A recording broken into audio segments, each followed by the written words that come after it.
8-ci günündə ilahi təslimiyyətimlə qəlbimdən süzülüb gələn ən səmimi dualarımla hər birinizi xoş gördük. Allahın mərhəməti, rəhməti, şəfqəti, sağlam bərəkətli, bol ruzili, uzun ömrü hər birinizin üzərinə olsun. Xüsusi olaraq bu Ramazanda bilirəm, sübhün erkən çağında həmişəkindən daha çox 100 minlərlə inamsevərlər oyaq və ayıq şəklində inam verilişini izləyirsiniz. Qoy Allah Taala ilahi təslimiyyətlə, ilahi təqva ilə yoğrulmuş könül sahibliyinizi öz dərgahında qəbul edib, hitayətinizi, zikrinizi, duanızı elə hər birimizin əksikləri ilə qəbul eləsin.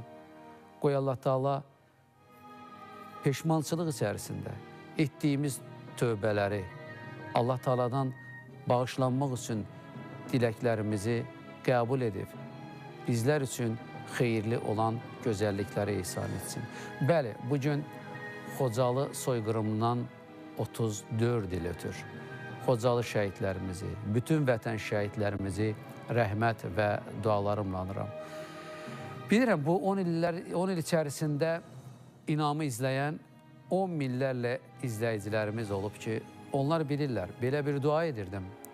Bu təkəbbür deyil. Bu, Azərbaycanın mənəvi mühiti adına, Azərbaycan dövlətçiliyinin bütövlüyü, Azərbaycan dövlətinin varlığı, mühafizəsi, ərazi bütövlüyümüzün bərpası üçün belə bir dua edirdim. Allahım, nə olar? Xocalının qisasını qiyamətə saxlama. Belə bir dua edirdik. Ya Rəbbim, sən istəsən olar, ya Rəbbim. İndi isə deyirəm, ya Rəbbim, sən istədin, oldu, ya Rəbbim. Çünki qisas qiyamətə qalmadı. Torpaqlarımızın işğaldan azadlığı üçün yenilməz qətiyyətli iradə, güc, qüvvə, qalib sərkərdəmiz başda olmaqla yenilməz ordumuza, xalqımıza vəhdət halında sən ehsan etdin, ya Rəbbim. Sən istəməsəydin olmazdı, ya Rəbbim. Ərşdə Qarabağın Fatihi İlham Əliyevi sən seçdin. Ona hünəri, ona qətiyyəti, ona iradəni sən ehsan elədin. Ona inamı, xalqın sevgisini sən müjdələdin. Bizi vəhdət halında zəfərə götürüb, Xocalı faciəsinin qurbanlarının ruhunun sevinməsinə qalib sərkərdəni, qalib ordunu, qalib xalqı mübarək səbəb qərar verdin. Alqış, həmd sənalarımı, şükürlərimi qəbul eylə, ya Rəbbim. Bəli, bugün danışacağıq Ramazanın gözəlliklərindən, danışacağıq şəhadətin zirvəsindən, danışacağıq vəhdətdən, danışacağıq Allahın sayəsində Peyğəmbər, əziz Peyğəmbərimizin Ramazanından. Danışmaq üçün hər zaman məni inamın işığında tək qoymayan, vətənin, dövlətin, milli mənafiyin yanında olan millətin vəkili, əziz qardaşım, gecə-gündüz bilməyən, Allah da şahiddir. İstər xanım redaktora, istər mənə baş üstə, vətən üçün, dövlət üçün, şəhid üçün, şəhadət üçün mən ideoloji apardığınız işdə sizinləyəm deyən ilahətçi alim Ceyhun Məmmədov. Əziz qardaşım, əziz millət vəkilim, xoş gəldiniz. Xoş gördük Seyidim. Allah razı olsun. Ağa Hacı Bəylim, vəhdət adamı, iman adamı, ilahiyyatçı, bilmirəm, 20 il idi, 15 il idi bizim tədbirlərdə xatırlayarsınız. Sevinç xanımın rəhbərliyi ilə Yeni Üfüq Mənəvi İrsin Təbliğ İctimai Birliyi, qazilər, Allah Etimad Əsədova da rəhmət eləsin. Qazilər Birliyi, qazilər, şəhid ailələri ikimiz bərabər çıxış edərdik, qardaşım. Bir duamız olurdu. Nə olar Allahım, şəhadət şərbətinə təşnə olan diri şəhidlərimizin hörmətinə qisasımız qiyamətə qalmasın. Qaldı mı? Qalmadı. Bugün şükür Allah bizə bunu da görməyi və yaşamağı ehsan etdi. Xoş gördük əziz qardaşım. Çox sağ olun, dəyərli Seyidimiz, minnətdarım. Allah razı olsun. Qarabağ qazisi, Quran hafizi, çox sevirəm səmimiyyətimlə deyirəm, elə din səmimiyyətdir. Adam həm Quran hafizidir, vəfalı adam sevərlər, həm Qarabağ qazisidir. 44 günlük haqlı müharibəmizdə mənəvi mühitimiz adına qürur duyacağımız aydınlarımızdandır. Milli heysiyyatı var, milli düşüncəsi var.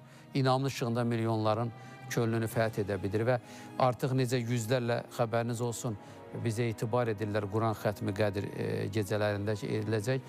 Mən də ayrıca demişəm, o istəməyə də ehtiyac yox idi. O da müqəddəs şəhidlərimiz üçün, Xocalı, 20 yanvar, bütün vətən şəhidləri üçün niyyət etdi. Ulu öndərimiz üçün, ümmili liderimiz üçün niyyət edib. İnşallah xətim duasını da yəqin ki, özü oxuyacaq. Sadiq Məmmədov, Müşfiq Abad məscidinin imam mavini. Çox sadə, çox nümunəvi və düşünürəm ki, Azərbaycanın dini mühiti üçün onun fəaliyyəti sistemli şəkildə genişlənməlidir. Xoş gördük. Xoş gördük. Hər şey qaydasındadır. Həmd olsun. Siz yaxşı olsunuz. Allah razı olsun. Ceyhun müəllim, dedi şəhadət şərbətinə təşnə olan aslanlarımız çoxu şəhid oldu, çoxu da potensial diri şəhidlərə çevrildi qazilərimiz. Onlar bu vətən, bu dövlət adına, mənim köşə yazılarımda da 100% oxumusunuz, deyirdim, onlar potensial diri şəhidlərə çevrildilər. Onların içində çoxları var, qazi ikən vəfat etdilər, hər birindən rəhmətlə anıram, doğmalarına Həzrəti Əyyubun səbrindən təvəqqə edirəm. Bugün bütöv, suveren Azərbaycan Respublikasının vətəndaşı olaraq, Milli Məclisinin deputatı olaraq, millətin vəkili statusunu da mənəvən daşıyaraq hüququnu anladım. Amma bunu mən tam cəsarətlə deyirəm. Rəqibləriniz belə onu çox sevirlər, Seyid Camal deyirlər. Necə bir hissdir Xocalının Xocalı soyqırımından 34 il ötdüyü bir zamanda inamın işığında, Ramazanın nurunda şəhidləri rəhmətlə anmaq, bu iftixar hissi sizlərə nəyi dedizdirmək istəyir? Fərqli bir başlanğıc oldu, hiss elədiniz bu dəfə. Buyurun. Allah razı olsun. Cümləmizdən. Yəni, əslində biz bu məsələdən danışarkən bir tərəfdən o qəhrəman vətən övladlarını itirdiyimizə görə kədərlənirik, qüssələnirik. Allah bütün şəhidlərimizə rəhmət eləsin. Amin. Azərbaycanın torpaqlarının azadlığı uğrunda, müstəqilliyi uğrunda canından keçən, bilirsiniz, bir can, bir insan üçün onun ən qiymətli sərvətidir. Yəni, biz bunu çox deyirik, amma hər insan canını vətən yolunda qoymağı bacarmır. Və hər valideyn də özünün ən dəyərlisini vətən yolunda fəda edə bilmir. Yəni, biz indi təsəlli veririk, böyük bir şərəfdir, böyük bir qürurdur vətən yolunda şəhid olmaq. Amma doğmasını, yaxınını itirmək də bunlar çox çətin hisslərdir, çox ağır hisslərdir. Və bugün biz Xocalını qeyd edərkən böyük bir nemət içərisində qeyd edirik. Yəni, bugün dünyada minlərlə münaqişə var.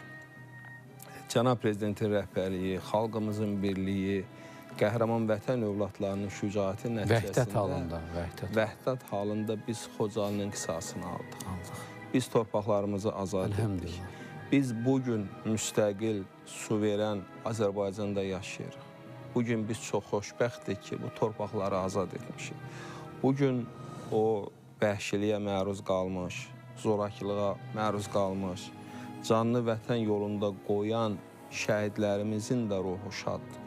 Bu dünyadan niskillə köçən əcdadlarımızın, doğmalarımızın da ruhu şaddır ki, biz bu torpaqları azad etmişik və Xocalı ümumiyyətlə baxanda bəşər tarixinin ən qəddar və özünün zorakılığı ilə seçilən qəddamlardan biridir. Yəni, insanın dərisinin soyulması, bədən üzvlərinin kəsilməsi, yaşlı, cavan, qoca olmağına baxmayaraq qadınların bu formada qətlə yetirilməsi, bu çox ağır bir hadisədir. Yəni həqiqətən də ailə var, bütövlükdə yoxdur. Yoxdur. Ailə var, neçə üzvünü itirib. Amma ona gəlirik ki, bugün biz qürurluyuq ki, artıq bu qisası almışıq.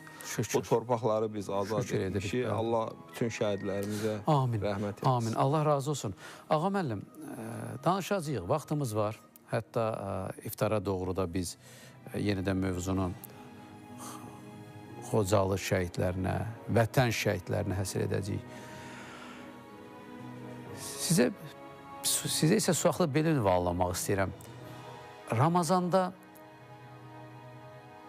könüllərin sultanı, İslamın günəşi, axırın və əvvəlin seyyidi Məhəmməd Mustafaya salam və salat bol-bol göndərərək bilmək istəyirəm, Peyğəmbərimizin Ramazanı necə idi? Ramazanda Peyğəmbərimizin ruhu məqamı hansı haldaydı?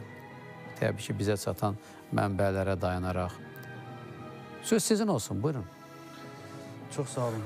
Bu arada düz istəyirəm, bunu sadiq gətirib, yəni ona görə bunlardan istifadə edin. Buyurun, ev şəraitində hazırlanıb. Bəli. Allah razı olsun. Sağ olun. Şəhidlərimiz üçün, yəni ehsan nəzərdə tutulub. Buyurun, ağa müəllim.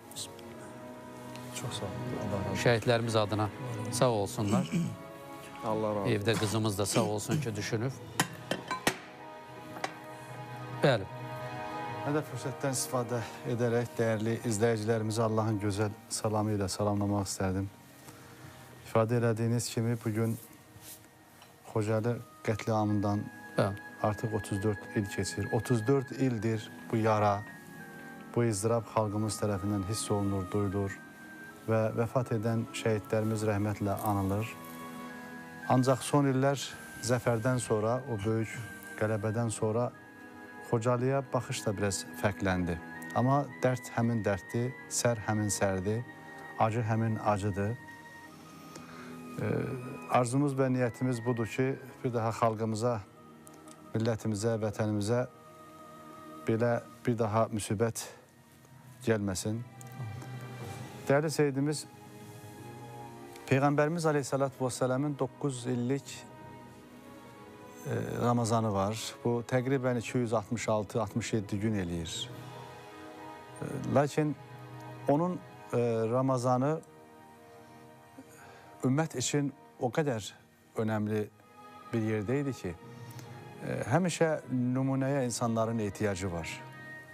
Biz fikirləşirik ki, kitablardan oxuyub araşdırırıq ki, görəsən Peyğəmbərimiz sahura necə qalxırdı, iftarı necə edirdi, necə yaşayırdı, necə dəvət edirdi. O insanların yetişməsində, formalaşmasında, o bədəvi şuurlu insanların təfəkkürünü, o cəhalətin divarlarını aşaraq insanları tövhid aləminə necə çəkirdi, necə götürürdü. Biz 21-ci əsrdə, bu internet əsrində, bu sürətdə əsrdə görürük ki, bugünkü nəsli tərbiyə eləmək üçün uşaqların yetişməsində, formalaşmasında sanki bir uşağın tərbiyəsi bir canavarın ağzından alınan ova bənzəyir. O qədər bir çətin dövrün insanlarıyıq. Eyni ilə də o dövrdə də dövrün çətinlikləri olub. Amma Allahın Resulü Aleyhisselatü Vesselam bütün çətinliklərə rəğmən o tətbiq etdiyi metod ilə könülləri fəth etmiş, insanların zehniyyətinə, onların dünya görüşünə bir yenilik gətirməyə bacarmışdı. Və bunu məcburiyyətlə eləməmişdi, könüllü olaraq. Odur ki, Ramazan bir məktəbdir. Əlbəttə ki, bu məktəbdə Allah Resulü Aleyhisselatü Vesselam bir müəllim olmuşdu. Həm də ki, elə bir müəllimlik etmişdi ki, o ilk dəfə oxu əmrini buradan almışdı. 610-cu ildə ilk dəfə Ramazanda, Qədər gecəsində, o təqdir gecəsində uca yaradan öz nəbisinə İqra bismi rabbikəlləzi xalaq əmrini vermişdi, oxu. Daha sonra bu oxuma əmrini alan nəbi öz evinə gəlmiş, bu dəfə zəmmiluni, məni bürüyün demiş, öz yatağına girmiş. Bu dəfə uca yaradan əyyuhəl müzəmmil qumil leylə illə qalilə. Bu dəfə yerindən qaldırır, sonra Müddəssir surəsində yenə də qaldırır, fəaliyyətə başla deyir.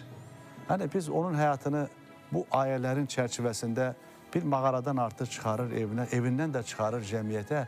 Yəni görünür ki, biraz önce bir hizmet gösterdiniz. Neyi hatırladır bize? Der seydil kavm hadimuhum. Bir milletin, bir toplumun, bir qövmün seyidi ona hizmet edenidir.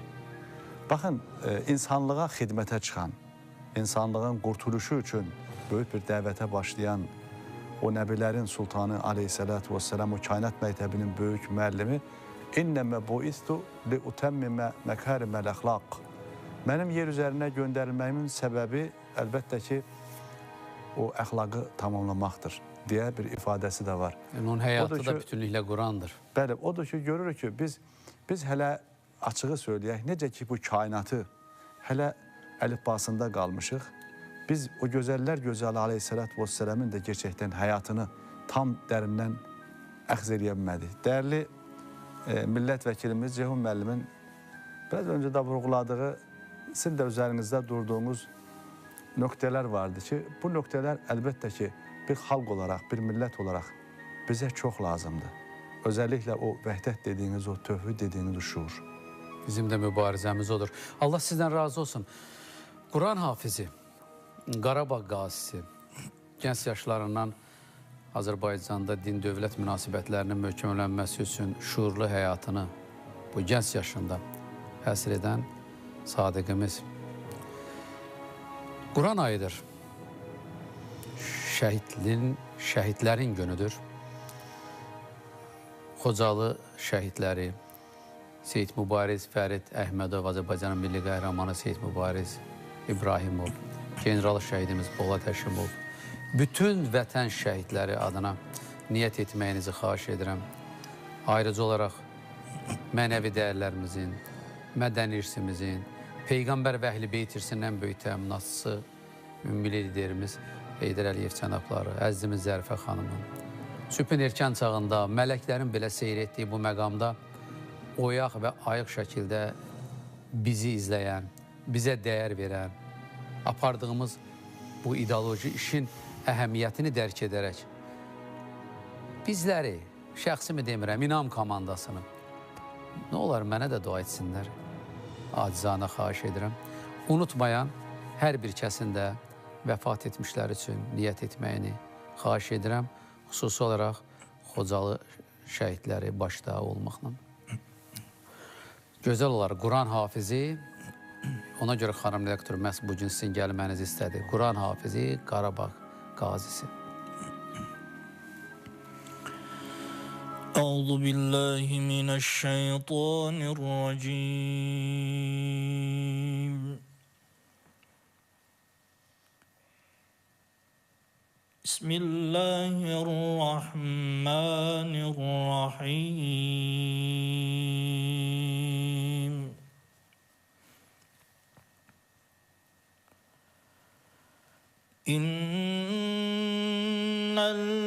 İnnellezîne qâlû rabbunallâhu thumme istakâmû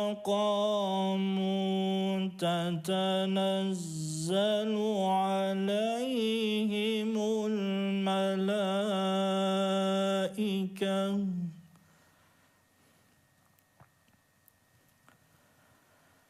تتنزل عليهم الملائكة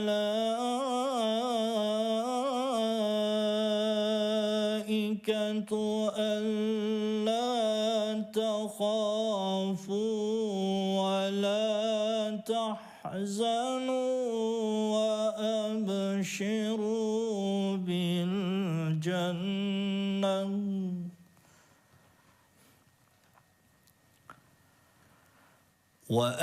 وأبشروا بالجنة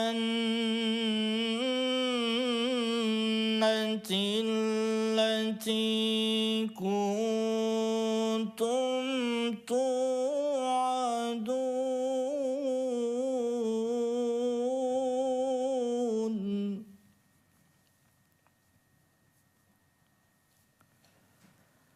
نحن أولياؤكم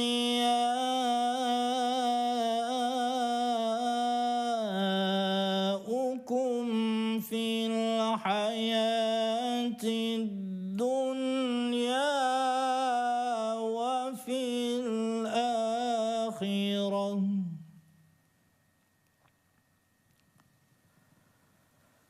ولكم فيها ما تشتهي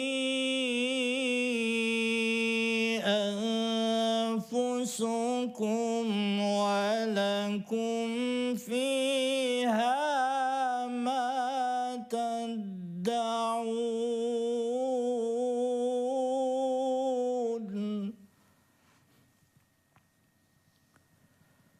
نزلا من غفور رحيم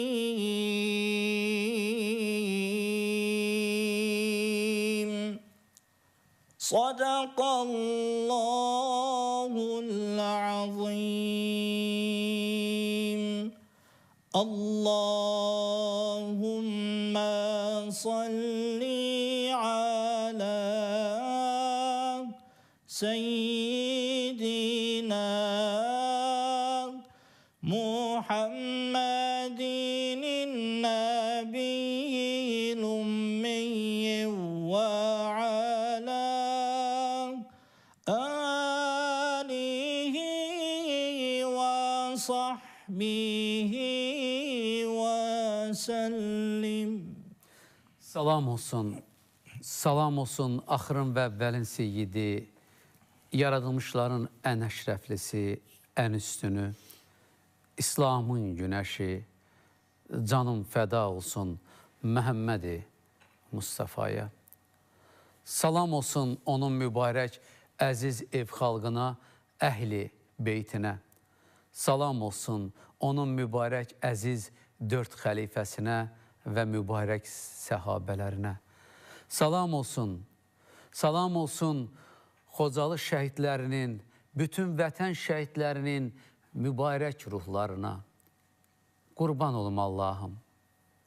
Bilirəm sən eşidirsən. Quran ayında mərhəmətin, rəhmətin, şəfqətin işığında, elə inamın işığında, dünyəvi ölkə olan canım, can Azərbaycanda sənin özünün ərşdə seçdiyin, xeyirlisi ilə ol dediyin qalib sərkərdəmiz İlham Əliyev cənablarının birbaşa himayəsi ilə inamın işığında qapına gəldim sənin sayəndə. Şükür üçün, alqış üçün, həmd və sənalarım üçün, xalqımız üçün gəldim qapına ya Rəbbim.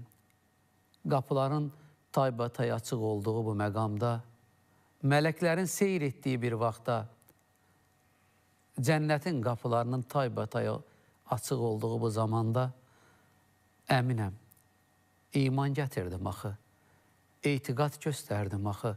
Bu minnət haqqı deyil, bu şükürdür. Şükürlərimlə qapına gəldim, xalqımız üçün, dövlətimiz üçün, qisası qiyamətə saxlamamaq üçün, bu xalqa birlik, bərabərlik, vəhdət içərisində zəfəri ehsan etdiyin üçün gəldim, ya Rəbbim. Xocalı şəhidlərinin şəhadətindən, Xocalının soyqırımından 34 il keçdiyi bir vaxtda bizi alnı açıq qərar verdiyin üçün nə qədər şükür etsəm azdır düşüncəsini milyonların könlündə daşıyan insanlar adına gəldim, ya Rəbbim. Qisası qiyamətə saxlamayan gücünə, qüdrətinə, qüvvətinə alqış, ya Rəbbim. Ya Rəbbim, həmd və sənalarımı, şükürlərimi, təriflərimi qəbul eylə, ya Rəbbim. Bir daha xalqımıza ağrı, acı, müsibət, soyqırım yaşatma, ya Rəbbim. Bu xalqın birlik və bərabərliyini, vəhdətini, əmin-amanlığını, sabitliyini qiyamətə qədər qoru, ya Rəbbim. 44 günlük zəfəri sən bizlərə ehsan etdin, ya Rəbbim. Gecələri yatmayıb, səngərdə dayanmağı belə özünə ar bilən, keçilməz yolları Müzəffər Alibaş komandanın əmrinə tabi olaraq, axı sən özün seçmişdin İlham Əliyevi. Sən ona izin vermişdin Qarabağın işğaldan azadlığı üçün, ərazi bütövlüyünün bərpası üçün. Kimlər anlayar, anlamaz, ya Rəbbim, mən onları heçə sayaram. Amma mənim babalarımın, nənəm Şaxxanımın Laçında qalan qəbri üçün, inləyən ruhu üçün, nisgilli bu dünyadan köçən böyüklərimin ruhunun sevinməsi üçün mən bunu 100 minlər adına söyləyirəm, ya Rəbbim. Qəbirlərdə əmanət dəfn olunan, nigaran qalan ruhlar üçün sən bizə ərşdə Qarabağın xilaskarını seçməklə yanaşı bu xalqa vəhdət, birlik, bərabərlik ehsan etdin, ya Rəbbim. Sən Uhudun, sən Bədrin, sən Xəndəyin, sən Kərbəlanın, sən Çanaqqalanın aslanları kimi düşmənin üzərinə şığıyan şəhadətin mübarəkdir. Təki mən gedim, vətən yaşasın.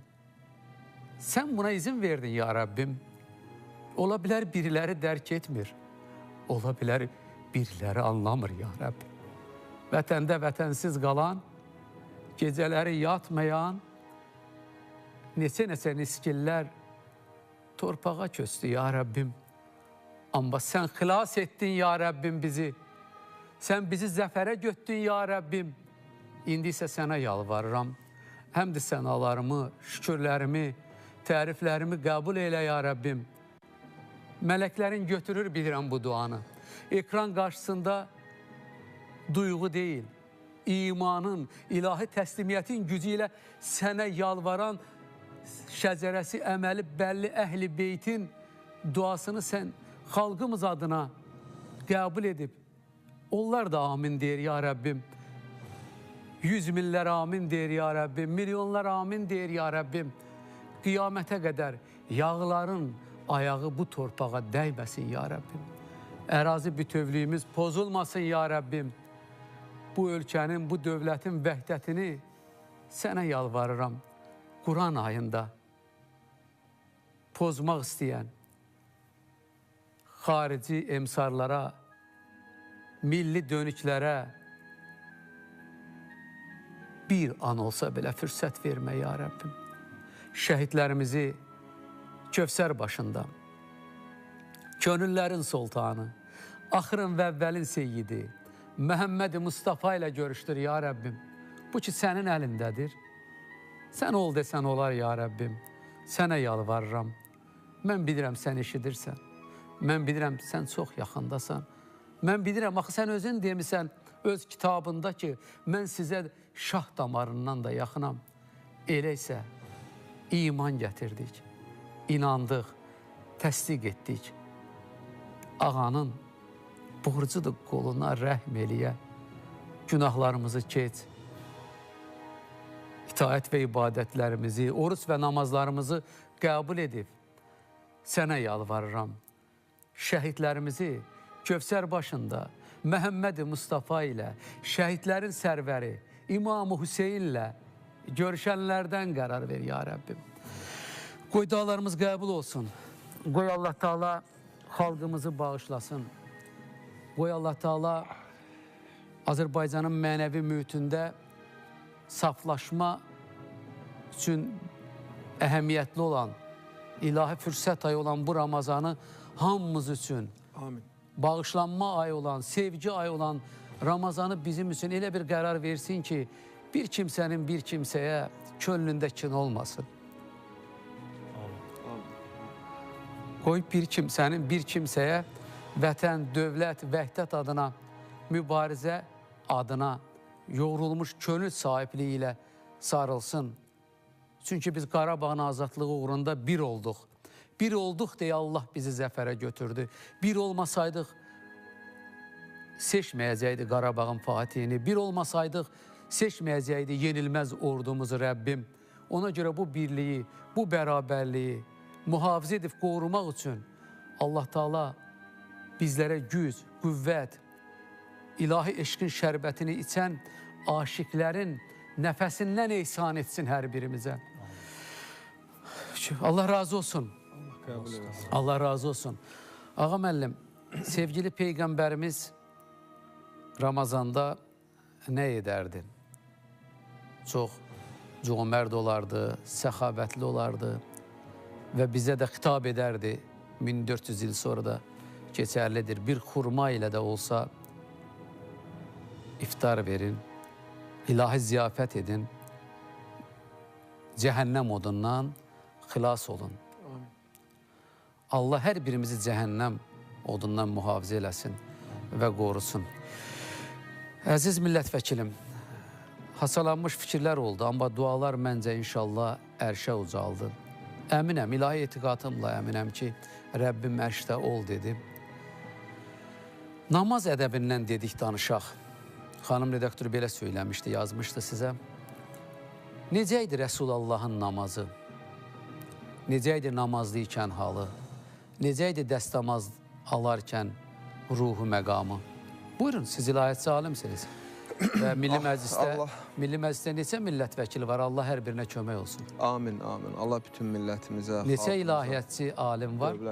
Bir nəfər istəyirəm, bir çox olsaydı hamısını dəvət edərdik. Amma sırf mənəvi yolda dini veriliş olduğuna görə sizi dəvət edirik. Buyurun. Seydim, demək biz bu Ramazanda ümumiyyətlə Peyğəmbərimiz s.ə.v necə Ramazana əməl edirdi, namazlarını necə qılırdı. Buna baxanda ümumiyyətlə mənim yadıma yenidən o dövrlə bağlı bir neçə hədis düşdü və onu düşünməyə başladım. Peyğəmbərimiz s.ə.v davamlı olaraq oruç tutardı və eyni zamanda səhərə kimi namaz qılardı, ibadət edərdi və ibadətini o formada keçirərdi və çox maraqlı bir məsələ var. Alimlər bunu belə rəvayət edirlər ki, o dövrün insanları, səhabələri namaz qılarkən, indi bu biraz mübaliğədir, amma onlar hansı haldadır onu təsəvvür etmək üçün düşünürəm ki, baxmaq olar. Onların hansısa bədən bir üzvünü kəssən belə onlar hiss etməzdilər. Huş ilə qılardı. O dərəcədə Allaha yönəlirdilər, o dərəcədə bu ibadətin içinə daxil olurdular ki, onlar ümumiyyətlə tamamilə fərqli bir hissi yaşayırdılar və fərqli bir ab-havada olurdular. Və ona görə namazda ən çox tövsiyə olunan əməllərdən biri də bu dini terminologiyada xuşu deyilir. Yəni bütövlükdə Allaha yönəlmək. Təslimiyyətlə. Təslimiyyət. O gün siz də verilişdə bir maraqlı fikir dediniz. Bəzən biz bunu tam dərk eləmirik. Yəni biz, sizin fikrinizdə də mən bunu gördüm. Bir rəhbər şəxslə görüşə gedəndə 1-2 gün, 3 gün əvvəldən hazırlaşırıq. Saçımız, kostyumumuz, ayaqqabımız gedirik. Və siz bir anla düşünün ki, aləmlərin Rəbbi ilə siz görüşə gedirsiniz. Yəni biz bunun bəzən çoxumuz fərqinə varmırıq. Və ümumiyyətlə namaz ibadəti də elə bir ibadətdir ki, ona başlamadan əvvəl bir hazırlıq olmalıdır. Yəni ruh halını düzəltməlisən. Çünki burada məsələ nədir? Praktikada siz baxanda, məsələn, namaza başlayanda axtardığınız bütün əşyalar, hansı ki namaza kimi axtarırdınız, yadınıza düşür. Neçə vaxtın fikirləri, düşüncələri gəlir, gedir. Yəni o mənada namaza bir əvvəlcədən ciddi hazırlaşmaq, o hala gəlmək. Çünki biz uca Allah... Mənəvi məsuliyyət var axı. Əlbəttə ki, bilirsiniz, biz o hala düşürük, yəni ibadət edirik və o bir prosesdir. O prosesdə də biz təmizlənirik, paklanırıq, arınırıq. Saflaşırıq. Bilirsiniz, namaz öz Rəbbimizlə bir ünsiyyət vasitəsidir. Birbaşa rabitə. Birbaşa rabitədir. Və biz o halda çalışmalıyıq ki, həmən o dalğadan, həmin ab-havadan uzaqlaşmayaq və o enerjini alaq, o ruhumuz üçün olan qidanı ala bilək. Və o mənada da namazda olarkən öncədən namaza hazırlaşmaq, dəstəmaz prosesi... Bunlar namazın ədəbidir. Əlbəttə ki, o eyni zamanda dəstəmaz məsələsidir, proses necə başlayır? Təharətdən, təmizlikdən başlayır, dəstəmaz almaq, dəstəmaz zamanı müəyyən duaları demək, namaza hazırlaşmaq, namazda bütün diqqətini ibadətə yönəltmək. Bilirsiniz, elə insanlar var ki, onlar namaz qılırlar, amma namazdan nəsiblərini almırlar, paylarını almırlar. Namaza naqəfil deyilmi? Quranda Yəni səhv niyə? etmirəmsə. Çünki namaz qılırlar hərəkət baxımından, amma fikirləri namazda deyil. Oradadır, buradadır, dünyanı gəzirlər, ora gedirlər, bura gedirlər. Namaz elə deyil. Yəni namazda sən tamamilə başqa bir ab-havada olmalısan. Allah razı olsun. Və namazın özünün ondan əlavə sünnət namazları var. Bilirsiniz ki, bir qism alimə görə tutaq ki, sübh namazında 2 rükət var, günorta, axşam onlara mütləq əməl edərdi. Namazdan sonra mütləq dua edərdi. Bəzən gecə səhərə qədər namaz qılardı. Bəli, oturub dua edərdi. Yəni, çünki o heç bir gecə namazını qaçırtmazdı. O, mən dediyim hədisdə hətta səhabələr deyirlər ki, biz də gedib Peyğəmbərimiz sallallahu aleyhi ve sellem kimi eləyəcək. O deyir ki, siz eləyə bilməzsiniz. İstədim onu söyləyəsiniz. Bəli, siz onu eləyə bilməzsiniz, çünki Rəbbim mənə onu veribdir. Ona görə o mənada qısa şəkildə mənim tövsiyəm odur ki, çalışaq namaza tam daxil ola bilək. O namazın ab-havasını tam yaşaya bilək. Çünki şeytan gələcək. Elə bir adam yoxdur ki, şeytan ona vəsvəsə eləsin. Amma biz hazırlaşanda o müəyyən mənada şeytanın hücumunu dəf edə bilirik. Zərərsizləşdiririk. Fikrimizi yönləndiririk ibadətimizə. Allah sizdən razı olsun. Mən bu vəfalı inamsevərlər üçün də istəyirəm, bildirəm. Bu, yəqin ki, 100 il bundan öncə olar. Qarabağın hansısa rayonlarının birində baş verib. Yəni, Qarabağ bölgəsində böyüklərimiz danışırdı. Yəni, fakta dayanır. Bir kəramət sahibi olur. Gəlir ki, günorta namazı vaxtıdır. Gəlirim, indi o dövrdə, bilmirəm, yəni məscid hansı şəraitdəymiş. Belə deyək, məscidin önündə dayanır. Görür, orada bir adam dayanıb. Tərki dünya bir adamdır, dərviş kimi. Deyir ki, bu insanlar hardadır? Deyir, adamlar namazdadır. Deyir, imam mı qıldırır? Deyir, yox, imam taxıl biçməyə gedib. Deyir, bəs sən niyə getmirsən? Deyir, o taxıl biçməkdədir, mən niyə onun ardında gedib namaz qılmalıyam? Kəramət sahibi keçir içəri, baxır ki, qarşıda bir adam namaz qıldırır. O da dayanır, o kəramət sahibi, Allah dostu onun arxasında namaz qılıb qutardıqdan, bitirdikdən sonra deyir ki, belə deyək, məscidin imamı kimdir? Deyir ki, mənəm. Onu çəkir bir kənara, Qarabağ onu gözəldir. Hər yeri gözəl. Azərbaycanımızın hər yeri gözəldir. Yaz ayları olur.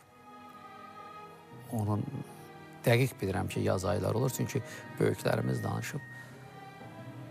Deyir, Allah üçün deyir, sən, o duyur o çöldəki adamın sözündən, deyir, sən namaz qılanda özünü necə hiss edirsən, hansı haldaydın? O da görünür, haradasa arif adam olur. Amma nəfs aldadır. Deyir ki, mən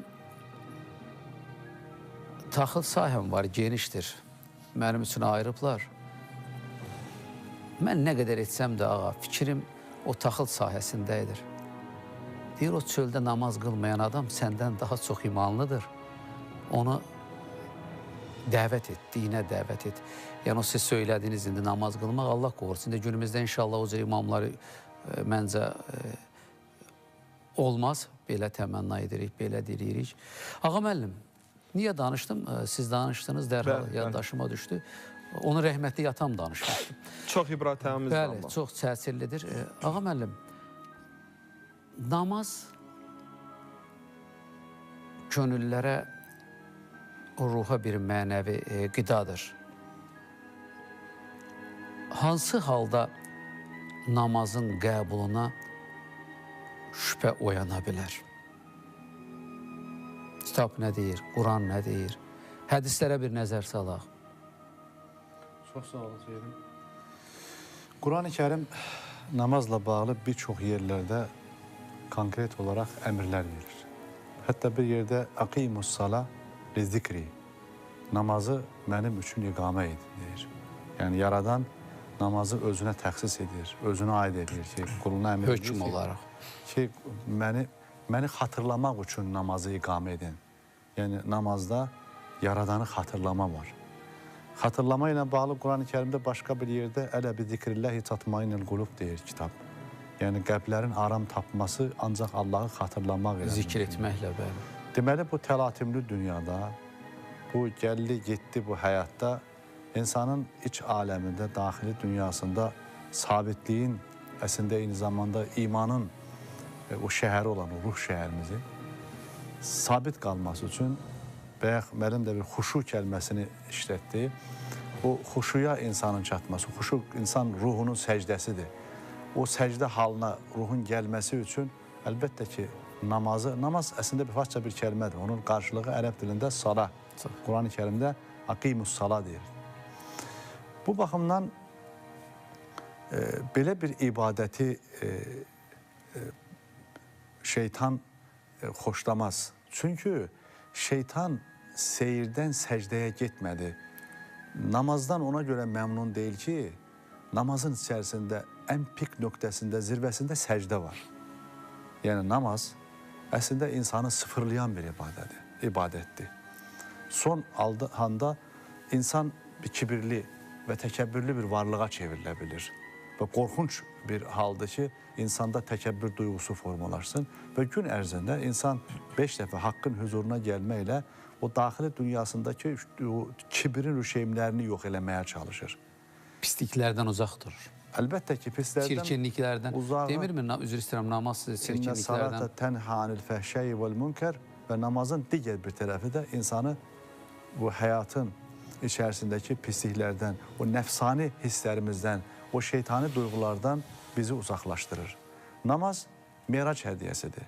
Bəli. Peyğəmbərimiz Aleyhisselatü Vesselam'ı Uca Yaradan meraca dəvət etdiyi zaman bu İsra surəsində Əsra bi abdihi leylən minəl məscidil haram il-axiril ayə ayənin sonuna qədər yəni orada Rəbbimiz ona namazı hədiyyə edir. Odur ki, ümmət namazın vasitəsilə bir meracı yaşayır.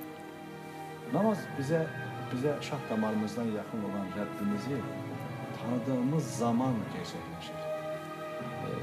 Bəli, Quran-ı Kərimdə Əl-Bəqərə surəsinin ilk ayəsində, o 5 ayəsində müttəqiləri uca yaradan anladanda Əl-ləzinə yuqimunə bis-sala deyir. Yəni orada qeybə iman edənlər, sonra isə arxasınca təbii ki, deyir ki, onlar namazı iqamə edərlər. Odur ki, namazda o şək şübhə dediyiniz, əslində şək də şübhə də insanın iç qurdudur. Bəli. Hər hansı bir insan ki, şübhəyə məruz qalarsa, Bəli, ondan istifadə edin. Bəli. hər hansı bir insan əgər şübhəyə məruz qalarsa, əslində Quran-ı Kərim bunu da məsələni həll edir. Yenə Bəqərə surəsində deyir ki, Əlif Ləm Mim zəlikəl kitab la raybə fi hudan lil muttaqin. Yəni Quran şəhərinə üz tutan ey insan, əgər səndə bir zərrə qədər şək, şübhə varsa, bilgilən ki, sən burada istifadə etməyəcəksən. Allah Odur ki, bəli, ibadətlərin içərisində dinin sütunu sayılan bu möhtəşəm ibadətin insanın həyatında fövqəladə bir rolu var ki, biraz öncə Peyğəmbərimizin əxlaqını bəhs elədiniz. Oxuduğumuz o kitabın yəni canlı nümunəsi o olub ki, o da haqqında Fəth surəsi indiyi zaman anamız söylüyor ki, ya Resulallah, bayaq Ceyhun müəllim söylədi gecəni necə səhərə qədər. Səhərə qədər oyaq. O belə bir cümlə söylür, deyir, əfələ akun habdan şəkura. Deyir, mən Rəbbimə şükür edən bir bənd olmayayım. Odur ki, namazın içərisində bir şükür var, namazın içərisində bir zikir var, namazın içində bir qürbiyyət var, gözəllik var, namazın içərisində bir ləzzət var. Son cümləmiz bu olsun ki, Allahın əhkamlarını anlamayan bir insan o ilahi əxlaqdan ləzzət ala bilməz. Allah razı olsun. Sadiq, dayanmayaq. Quran hafizi, Qarabağ qazisi olaraq bugün bütünlüklə şəhidlərə həsr olunub. İnan verilişindən xüsusi olaraq gedir söhbət. İftara doğru da yenə də biz Ceyhun müəllimdə qonağımız olacaq, hörmətli millət vəkilimiz. Ona görə yenə də bütün vətən şəhidlərimiz üçün, Xocalı şəhidlərimiz adına niyyət edib Quran qiraətini həyata keçirməyini xahiş edirəm. Məncə bol-bol Quranların olması çox vacibdir. أعوذ بالله من الشيطان الرجيم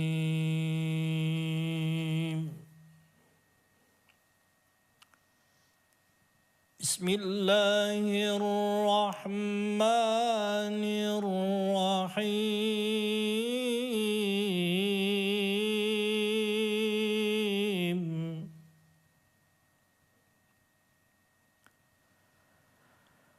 ومن أحسن قولا ممن دعا إلى الله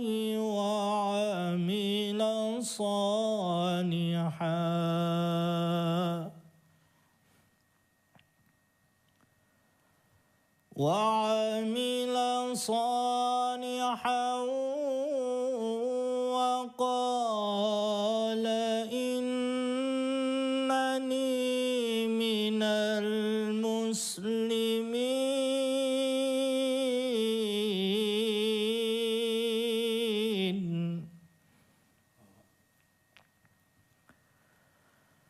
ولا تستوي الحسنة ولا السيئة ادفع بالتي هي أحسن فإذا الذي بينك وبينه عداوة كأنه فإذا الذي بينك وبينه عداوة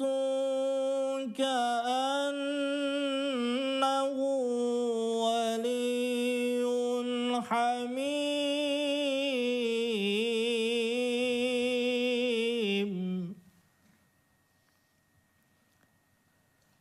وما يلقاها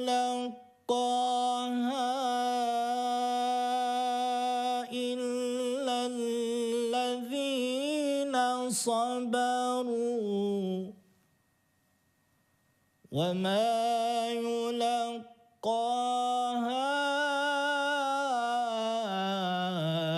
إلا ذو حظ عظيم صدق الله العظيم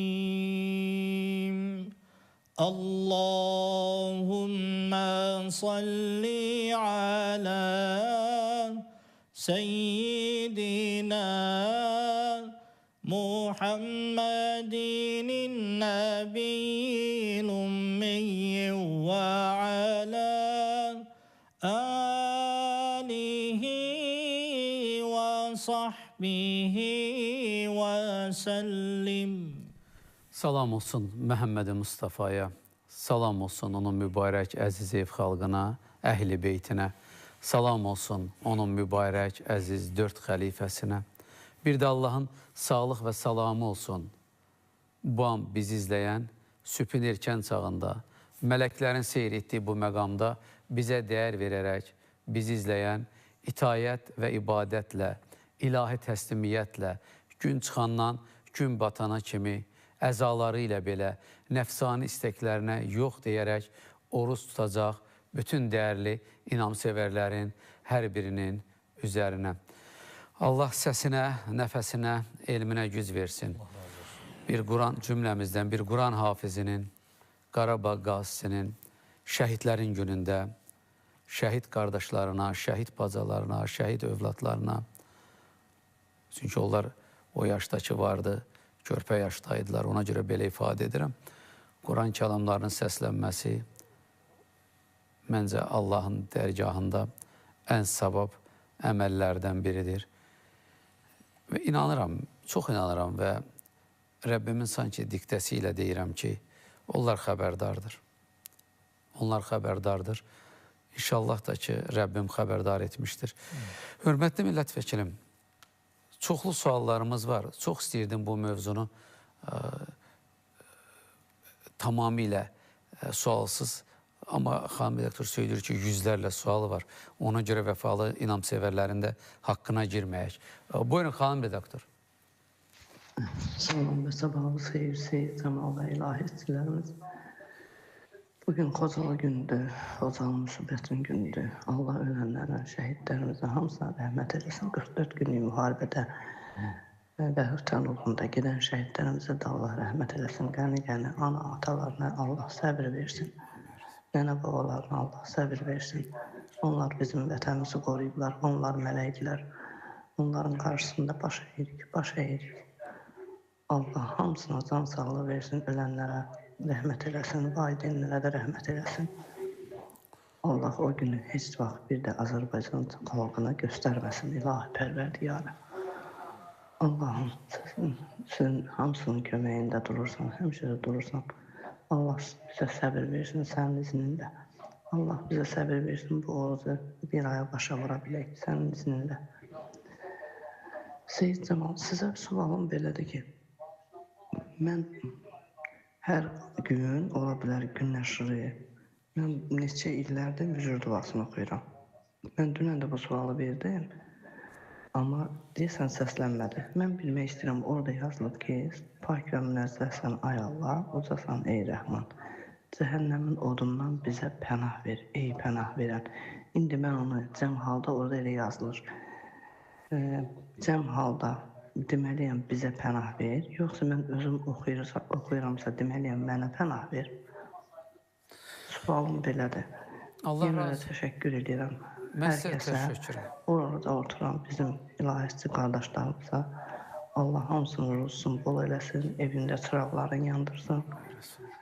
Allah hamıya can sağlığı versin. Amin. Allah sizə də, bütün xalqımıza, xüsusi olaraq vətəninə, dövlətinə xidmət göstərən, sevgi və rəğbət bəsləyən hər kəslər üçün, o kəslər üçün xüsusi olaraq siz də daxil etdiyiniz duaların şamil olunmasını Rəbbimizdən təvəqqə edirəm.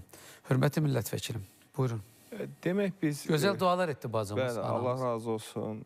Allah onun da kömək olsun. Demək, bu üslub, metod Qurana xas bir metoddur və Quranın bir çox ayələrində də bizə müraciət olunarkən, yəni möminlərə tövsiyə edilir ki, onlar cəm halında bunu etsinlər. Yəni, məsələn, Quranın başqa bir ayəsində əstəğfirullah, Rabbənə ətinə fid-dünya həsənə. Ey Rəbbim, bizə bu dünyada gözəllikləri nəsib et. Və ona görə də İslam o qədər gözəl dindir və bu hədislərdə də bizə davamlı olaraq tövsiyə olunur ki, dua edəndə məndən yox, daha çox bizdən edək. Yəni, ümmət üçün edək, bütün möminlər üçün edək. Və bu özü də çox önəmlidir. Yəni, bu duanı edən yalnız özünə yox, bütövlükdə xalqa, bütövlükdə müsəlmanlar etmiş olur. Ona görə onu dəyişməyə ehtiyacı yoxdur. Bizə elə ifadəsi doğrudur ki, bu ifadədən daha çox istifadə olunsun. İndi orada bir başqa bir məsələ də var. Yəni, məsələn, Allah Taala özü belə Quranda bizə müraciət edərkən yenə də bizlə müraciət edir. Evet. Yəni, məsələn, Qədir surəsində İnnə ənzəlnəhu fi leylətil qadr. Biz onu Qədir gecəsində nazil etdik. Hətta Allah Taala özü belə möminlərə müraciət edəndə bir çox ayələrdə bizlə müraciət edir. Ona görə ondan narahat olmasın, elə bizlə də davam etsin və müraciət edib biz bütün izləyicilərimizə də deyirik ki, duanı edəndə çalışaq bütün möminlərin adından edək. Qoy bütün möminlər, duanın da ədəbi olur. Bəli, bütün möminlər, müsəlmanlar bu dualardan öz nəsiblərini alsınlar. Allah razı olsun. Suallardan qəbul edək. Buyurun. Sabahınız xeyir olsun. Allah oruc dualarımızı qəbul eləsin. Amin Allah. Mən evlatlarıma əsəbləşirəm. biraz çox əsəbləşirəm. Onların səliqəsizliyi ilə bağlı, dərs oxumağından bağlı bilmək istəyirəm ki, bu Allahın acığına gedə bilərmi? Yəni onları hər şeydən, həyatımdan belə çox sevirəm, çox istəyirəm, hər şeylərini eləyirəm, amma əsəbləşirəm. Sonra da içimdə biraz narahat oluram ki, birdən Allahın acığına gedər. Yəni bu belədirmi? Yəni mənim onlara əsəbləşməyim Allahın acığına gedə bilərmi? Təşəkkür edirəm. Dəyərli izləyicimiz, baxın, sübhün bıçağında demək ki, dini duyğularının nə qədər möhkəm olduğunun bariz nümunəsidir. Sadiq, eşitdiniz sualı? Eşitdim Seydi, mən ilk olaraq anamıza Allahdan səbir diləyirəm, səbir arzu edirəm. Ümumiyyətcə, Peyğəmbər aleyhissalatu vəsələmin bir hədisini diqqətinə çatdırmaq istəyirəm ki, Allah Resulü sallallahu aleyhi və səlləm buyurur ki, valideynlərə xitabən, yəni qəti olaraq bəddua etməyi qadağan eləyir. Çünki ananın bədduası, Allah qorusun, çox təhlükəlidir. Keçirmi? Keçərli ola bilər. Keçərli ola bilər. Allah qorusun. Amin. Əsəbləşmə indi təbii haldır. Yəni hazırda günümüzdə vəziyyət elədir ki, yəni uşaqların yetişməsində olsun, cəmiyyətin yetişməsində olsun, tərbiyəsində olsun ki, valideyn həqiqətən çox əziyyətlər çəkir. Və mütləqdir ki, orada əsəbləşməsi lazımdır. O bir misal var idi. Lazım olmasa belə yenə əsəbləşir. Döyülməyən düydən bir aş olmaz. Döyülməyən düydən aş olmaz. Bilirsən, deyəsən sizin tərbiyə metodunuzda əsəblik var. Bununla bağlı mən canlı yayımdan sonra sizinlə məşğul olacam özüm. Buyurun. Bir misal var, Seydim deyir, döyülməyən düydən aş olmaz. Döymək olmaz uşaqları. Yox, döymək olmaz. Qətiyyən döymək olmaz. Amma indi təbii haldır əsəbləşməsi. Amma dediyim kimi, qəti olaraq bəddua etməkdir falandır, bu şeylərdən çəkinmək lazımdır. Amma gör nə qədər vəfalı, ağamam, izləyicimiz nə qədər mərhəmətlidirsə. Orada bir məsələ var. Bu əslində imanın göstəricisidir və Sadiq qardaşımız da çox doğru dedi. Bu məsələ ilə bağlı iki məqam var. Səhvalərdən biri gəlir, belə bir vəziyyəti Peyğəmbərimizə danışır ki, mən əsəbləşirəm. Uşaqlarım. Deyir ki, əsəbləşmə hədsin davamında gəlir və deyir, və kərrara thələthən, 3 dəfə dedi ki, əsəbləşmə, əsəbləşmə, əsəbləşmə. Yəni, qəzəbləşmək möminə yaraşmayan bir cəhətdir və Quranda bir gözəl ayənin birində də buyurur ki, vəl-kəziminə əl-qays. Möminləri vəsf edərkən, içlərində qəzəbi boğanlar. Elədir. Yəni, ərəbcəsi də möhtəşəmdir. Yəni, qəzəbi boğmaq nədir? Biz bəzən danışanda da deyirik, insan təbiəti etibarilə şıltaqdır, özündən tez çıxandır, tez qəzəblənəndir. Niyə belədir? Bu, təbiət etibarilə insan fitrətdən gələn bir məsələdir. Ümumiyyətlə, Quranda insan haqqında danışılarkən bir neçə məqam var. İnsan zəifdir. İnsan narahatdır, daim narahatlıq içindədir və tələskəndir və bir çox belə məsələlər var ki, çünki bilirsiniz, bizim həyatımız da onun üzərində qurulub da, bizim həyatımız nəfslə müharibədən ibarətdir, mübarizədən ibarətdir. Yəni, nəfs olmasa imanı yaşamağa nə var ki, biz daim nəfsimizlə mübarizədik və ona görə də həm də müasir dövr çox mürəkkəb bir dövrdür. Stres çoxdur, gərginlik çoxdur və böyük ehtimal bu həm də bizim izləyicinin o övladına sevgisindən irəli gələn bir məsələdir. Amma o imana xələl gətirən bir məsələdir. Oruç tutan insan qəti şəkildə çalışıb əsəbləşməməlidir. Bəzən heç kim deyə bilməz ki, mən əsəbləşmirəm. Hamımız olur. Amma maksimum dərəcədə bu ayənin də dediyi kimi qəzəbi içimizdə boğmağı bacarmalıyıq. Sizdə nə qədər olur millət vəkili? Valla mən... Biraz çətin sual oldu. Dayandınız və Allah dediniz. Gün ərzində demək bizim işimiz çox çətindir. Amma hələ orus vaxtı deyil də. Yola vermək olar mı sualın cavabı? Yox, yola vermək yox, amma mən deyəcəm, yola vermək yox, qeyri-səmimilikdir. Əstağfurullah. Yəni, səhər açılandan axşama kimi, yəni təsəvvür edin, insanlar müraciət edir və sən çalışırsan, elə olur ki, anlamırlar, elə olur ki, başqa vəziyyətdir. Amma mən son vaxtlar əvvəl daha çox bəzən özümdən çıxırdım. İndi biraz yavaş-yavaş çalışıram Allah ki, kömək olsun. daha çox çalışım ki, səbirli, təmkinli Bəzən olum. siz canlı yayımda getdikdən sonra səhəri bir də baxıram, ən azı 4-5 adam məni axtarır. Deyir ki, siz Ceyhun Məmmədovla deputat var, o Ceyhun Məmmədov deyirəm. Özü də belə deyirlər çoxu. O deputat var, Ceyhun Məmmədov. Siz onunla çox yaxınsınız, deyir. Hə, qardaşıq. Deyir, filan məsələləri ona demək olar, xahiş eləyək, filan olsun. Mən də deyirəm, Allah şahiddir. Bu günə qədər mən ona, yəni o adam, o deputat deyil. Bir də görsən, biri deyir, onda nəyə yarayır? Üzr istəyirəm. İnsanlar elə bilir ki, deputat ancaq, bunu tam səmimi deyirəm, yəni kim var ona görə. Elə bilirlər ki, deputat yığmalıdır, filan məsələni həll etməlidir. O başa düşürəm. Və yaxud onun uşağının filan problemini, iş məsələsini, dövlət qulluğuna götürülməsini, məncə onu açıq deyirəm də, bizim verişin fərqi odur, bizdə səmimiyyət var. Mən ona görə qəsdən o sualı verdim ki, siz əslində bizim ən yaralı yerimizə toxunursunuz. Yəni, məni də çətinə salırsınız, xəbəriniz olsun. Bilirəm, amma səhər açılandan mən ümumiyyətlə hamıya deyirəm ki, indi o bayaqda onu yaxşı dediniz, bəzən də deyirlər ki, yox, işə yaramadı. Bu boyda çalışsan, səy göstərsən, bəzi insanlar üçün meyar, onların qeyri-qanuni işlərinə kömək etmək. Elə onu deyirəm də, yəni, bir də uşağımı şey götürdürməyə siz toxundunuz, mən bunu demək istəmirdim. Övladım oxumayıb, kəsilib, buna kömək eləyin. Və ya mən yekunlaşdıram, deyirəm ki, mənim prinsipim nədir? Əgər sənin hüququn pozulubsa, mən sənin yanındayam. Yazıram da, gedirəm də. Amma məndən qeyri-qanuni bir işi xahiş edir. Təşəkkür edirəm. Allah razı olsun. Elə bu da dinə xidmətdir, bu az bir dəqiqələrdə müzakirə etdiyimiz məsələ. Allah kömək olsun. Buyurun, xanım redaktor. Sabahını sayır, mən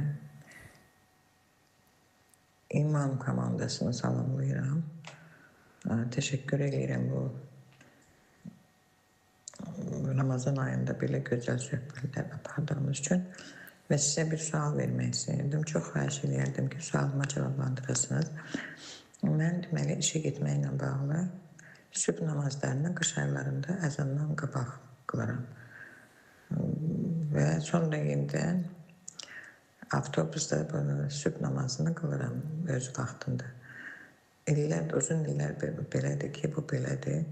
Yəni artıq vərdiş eləmişəm də sübh namazını evdə qılıb çıxmağa. Çıxmadıqda özümlə rahatsız edirəm, qılmadıqda. Ona görə bu sualın cavabını bilmək istəyirdim. Mən düz edirəmmi? Yoxsa bu yanlışdırmı? Allah razı olsun. Yol göstərməyinizi xahiş edərdim bu barədə. Allah kömək olsun. Elə Xocalı şəhidlərinin anım günü olsa da, elə mənəvi ruhumuzun bir rahatlığı üçün bunu söyləyeyim. Uzun illər bundan öncə bir doğmamızı, yaxınımızı, xanımdır, yaşlıdır. Mən rayona aparırdım. Saat 3-4-ün yarısı olardı. Deyirəm, tez gəl, gedək. Deyir ki, mən namazımı qılıram. Deyirəm, hansı namazı qılırsan? Deyir, sübh namazını. Deyirəm, axı sübh namazı daxil olmayıb. Deyir ki, yolda dayanmaqdansa evdə rahat qılmaq daha yaxşıdır. Bu bizim ailədə də biraz hər zaman təbəssümlə anılır. Hə, vaxtı çatdıqda da deyir, xanım redaktor buradan deyir. Orada bilirsiniz bir şey var. Yəni və evdə namaz girmədən necə qılır? Yox. Mən sualı başa düşdüm, söhbət nədən gedir. Yəni istəyir ki, evdə tam rahat qılsın və vaxta görə də narahat olduğuna görə təzədən yolda gedəndə qılır. Burada məsələ belədir. Hər bir namaz, siz də o qeyd etdiyiniz rahatlığı üçün özünün vaxtı var. Əlbəttə. O vaxtdan əvvəl namazı qılmaq olmaz. Əslində burada da çox böyük bir hikmət var. Nizam, intizam, dəqiqlik. Məsuliyyət. Bəli, tutaq ki, sübh namazı da elədir, ramaz da elədir. Bunların hamısının kökündə bizdə həm də məsuliyyəti aşılamaq, nizamlı, intizamlı, dəqiq olmaq bir məqsədi və məramı da var. Ona görə namazın vaxtı daxil olmamış namazı qılmaq bu doğru deyil. Yəni biz indi o insanımızın demək, bu həssaslığını anlayırıq. Amma sizin dediyiniz kimi, tutaq ki, sübh namazı saat 6-da girirsə, Əzan verilmədən. mən 6-ya qalmış onu qıla bilmərəm. İndi görünür, bizim izləyicimizin yolu uzundur, ona görə onu edir. Yəni, orada variant odur ki, vaxt daxil olandan sonra əgər çatdırırsa, gedib, demək, işdə qıla bilər, əgər imkanı varsa. Namazı vaxtdan əvvəl qılmaq olmaz. İndi bir də bir yanaşma var ki, indi əgər səfərdə olarkən məcbursansa, əsasən bu təyyarədədir, yəni ibadəti yerinə yetirə bilərsən oturaq halda, bu yəni mümkündür. Amma ən yaxşı olardı ki, vaxt daxil olsun və işə gedəndə çatdırırsa qılsın. Ən doğrusu budur. Bilmirəm, bəlkə yolu nə qədərdir. Sübh namazının 1 saatdan artıq bir vaxtı var. Dəstəmazı evdə alıb, əgər mümkünsə, bəzən işdə düzdür imkan olmur, amma işdə qıla bilsə, bu daha doğrusu. Daha yaxşı. Yəni, heç bir ibadəti vaxtından əvvəl yerinə yetirmək olmaz. Mükəmməl bir cavabdır. Ağa müəllim, namazı tərk edənlər kimlərdir? Biz günümüzdə rast gəlirik, ətrafımızda olur belə, deyir, hətta belə çobu dalınsa deyəcəm, deyir, namazı atdım, namazı tərk etdim. Buna münasibət, dinin münasibəti və yaxud elə sizin ilahiyyatçı olaraq münasibətiniz nədən ibarətdir? Bizim şəxsi münasibətimiz burada bir işə yaramaz. Əslində, dinin özünün bir yanaşması var. Yox, mənimsədiyiniz mənbələr, İslamı dayanıqlığı var, ona görə. Qaynağımız göstərir ki, Peyğəmbərimiz əleyhissalatü vəssaləmin dövründə namaz qılmayan müsəlman yox idi. Hər kəs namaz qılardı. Çünki əgər iman edibsə, o salih işləri görürsə, o namazını da əda edir. Yəni, heç bir müsəlman görmək mümkün deyil ki, filan müsəlman olmuşdur, amma namaz qılmırdı. Hətta o Məkkənin 13 illik bir şiddətli dövrü olub, düzdür. Bu Meyrac hədiyyəsidir. Məkkədə namaz 2 rükət qılınardı, səhər, axşam. Həzrəti İbrahimdən qalan o şeyi əda edərdi sahabələr. Peyğəmbərimiz əleyhissalatü vəssalamdan öyrənmişlər. O 2 rükət namazda belə dövrü olub, 3 illik blokada dövrü olub, çox ağır, çətin bir zamanı yaşayıblar müsəlmanlar. Onda belə namaz tərk olunmuyor. Ümumiyyətlə, namazı tərk eləməzdilər. Namazı deyir ki, ağlı başında olmayan insan tərk edir. Yəni, dəli insan ya dəli olar ki, namazı tərk eləsin. Tutam ki, ayaq üstə qıla bilmirsə, xəstələnirsə deyir, uzanıqlı qırsın. Yəni, uzanıqlı... İşarə ilə qılsın. Ən son anda deyir, işarə ilə qılsın. Yəni, namazın tərkindən söhbət gedə bilməz. Namazın tərki artıq sanki insan ruhunun ölümü kimidir İslamda. Namaza necə yəni insan? Niyə namaz qılırıq? Niyə namaz qılırıq? Biraz öncə biz namazın qılınmasının Quran-ı Kərimdən bir şeyini gördük ki, məni xatırlamaq üçün namaz. Namaz bizə nə verir? Namaz bir müsəlmana gözəl əxlaq verir. Namaz bir müsəlmana gözəl ismət bəxş edir. Namaz bir insanın imanını, namaz bir insanın irfanını dərinləşdirir. Namazın vasitəsilə insan mələkut aləmini seyr edir. Çünki namaz əslində bütün ibadətlərin toplusudur. Namazın içərisində həc var, namazın içərisində mənən zəkat var, namazın içərisində zikir var, həmd var, səna var, dua var, namazın içərisində yönəliş var və namazın son nöqtəsində o fikir atlasımızı toplasaq, namazın mərkəzində səcdə var. O şeytanın qaçdığı yerdir. Hansı ki, insanın ora qaçdığı, şeytanın isə oradan qaçdığı bir yerdir. Orada kibirin ərdib yox edilməsi var. Tərk olunduğu zaman insanda ego yaranır. Çünki əylə bilmir. Namaz bizə o bütümüzü içərimizdəki o bütləri sındırma imkanı verir. Namaz bizə içimizdəki o kiçik fironun başını əzmə imkanı verir. O ifadəni həmişə sevirəm. Namaz bizə gerçək mənasıyla... Fironun başını əzmə. Namaz bizə əslində qardaşlığımızı öyrədir. Elədir. Bir yerdə ibadət etmə şuurunu öyrədir. Allah razı olsun.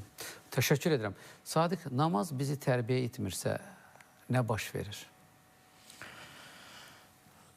Seyidim, mən...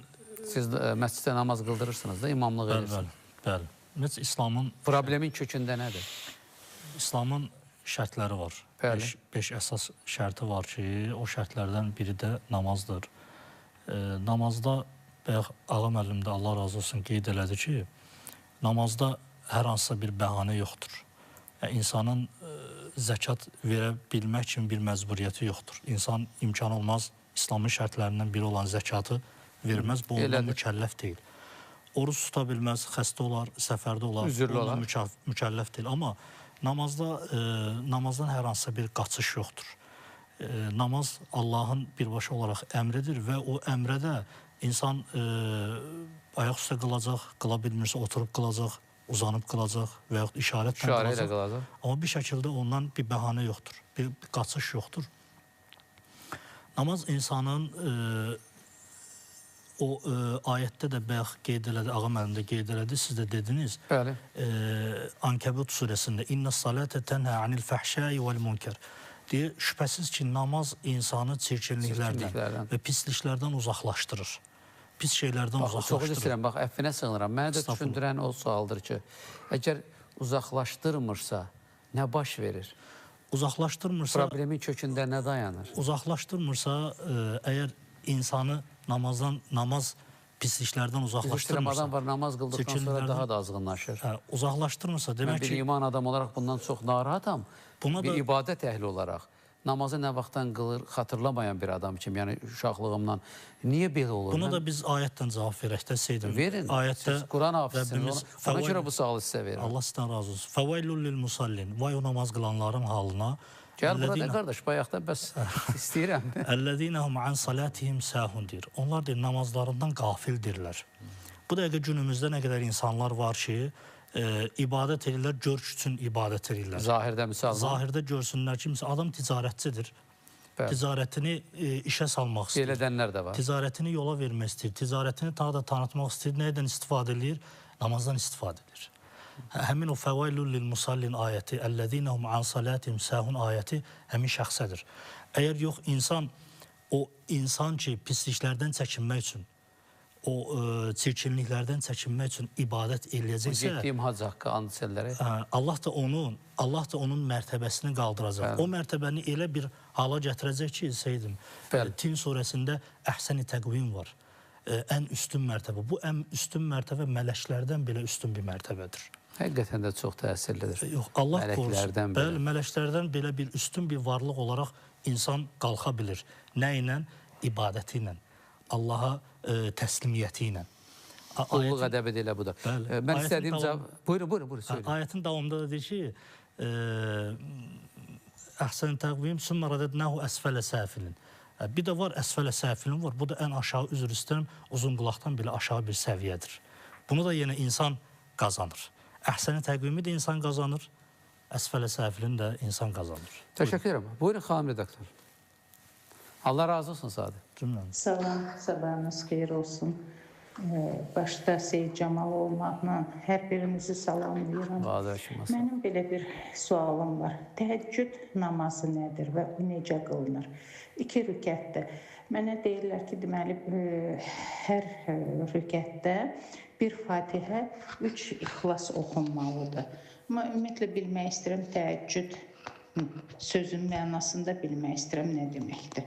Çox sağ olun, təşəkkür edirəm. Allah sizdən razı olsun, gözəl sözlərinizə görə minnətdaram.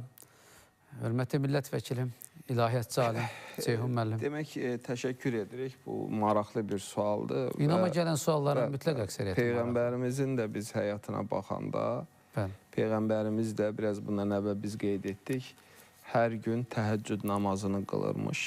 Təhəccədə sözündəndir, ərəb dilində o. Tərcüməsi deyil. Tərcüməsi oyaq qalmaq, oyaq qalaraq öz Rəbbinə ibadət etmək anlamını bildirir. Ən savablı namazlardan biridir. Başlama vaxtı sonuncu namazdan başlayaraq sübh namazına qədər olan vaxtda qırılandı. Amma ən fəzilətlisi sübh namazına bir saat, 2 saat qalmış, yarım saat qalmış qılınandı. Nə üçün? Yəni, yuxunun ən şirin vaxtında bir insan ayağa duraraq öz Rəbbinə ibadət edir. Və biz keçən dəfə də sizinlə verilişdə dedik, hədislərdə keçir ki, baxın, çox möhtəşəmdir. Yəni, Allah Taala səhərə yaxın yerə enir, təbii ki, söhbət mələklərdən gedir və deyir, kimin nə duası var, mən ona cavab verim. Və həmin dövrdə ən çox duaların qəbul edildiyi bir dövr və zamandır. Yəni o qılına. Qaldı ki, namazın formasına, burada alimlərin müxtəlif yanaşmaları var. Baxışları var. Baxışları var. Amma biz tövsiyə edərdik, ən sadə forması 2 rükət. Eyni o sübh namazını biz necə qılırıq, o formada sadəcə niyyət edir ki, niyyət etdim təhəccüd namazını. Bəzən gecə namazları da deyilir. Eyni məsələdir. Yəni ona qiyam-ül leyli deyirlər, gecə durub namaz qılmaq, təhəccüd namazı deyirlər, sizin dediyiniz gecə namazı deyirlər. Yəni onun müxtəlif adlar istifadə olur. Ancaq eynidir. Bəli, yəni ən bəsit forması odur. O qeyd olunan formada da qıla bilər. Amma ən bəsit forması Fatihə, bir qısa surə, yəni biz tezdən sübh namazının sünnətini necə qılırıq, o formada qılmaq və duasını etmək. Vaxtı zamanı varsa 2 yox, 4 rükət qıla bilər.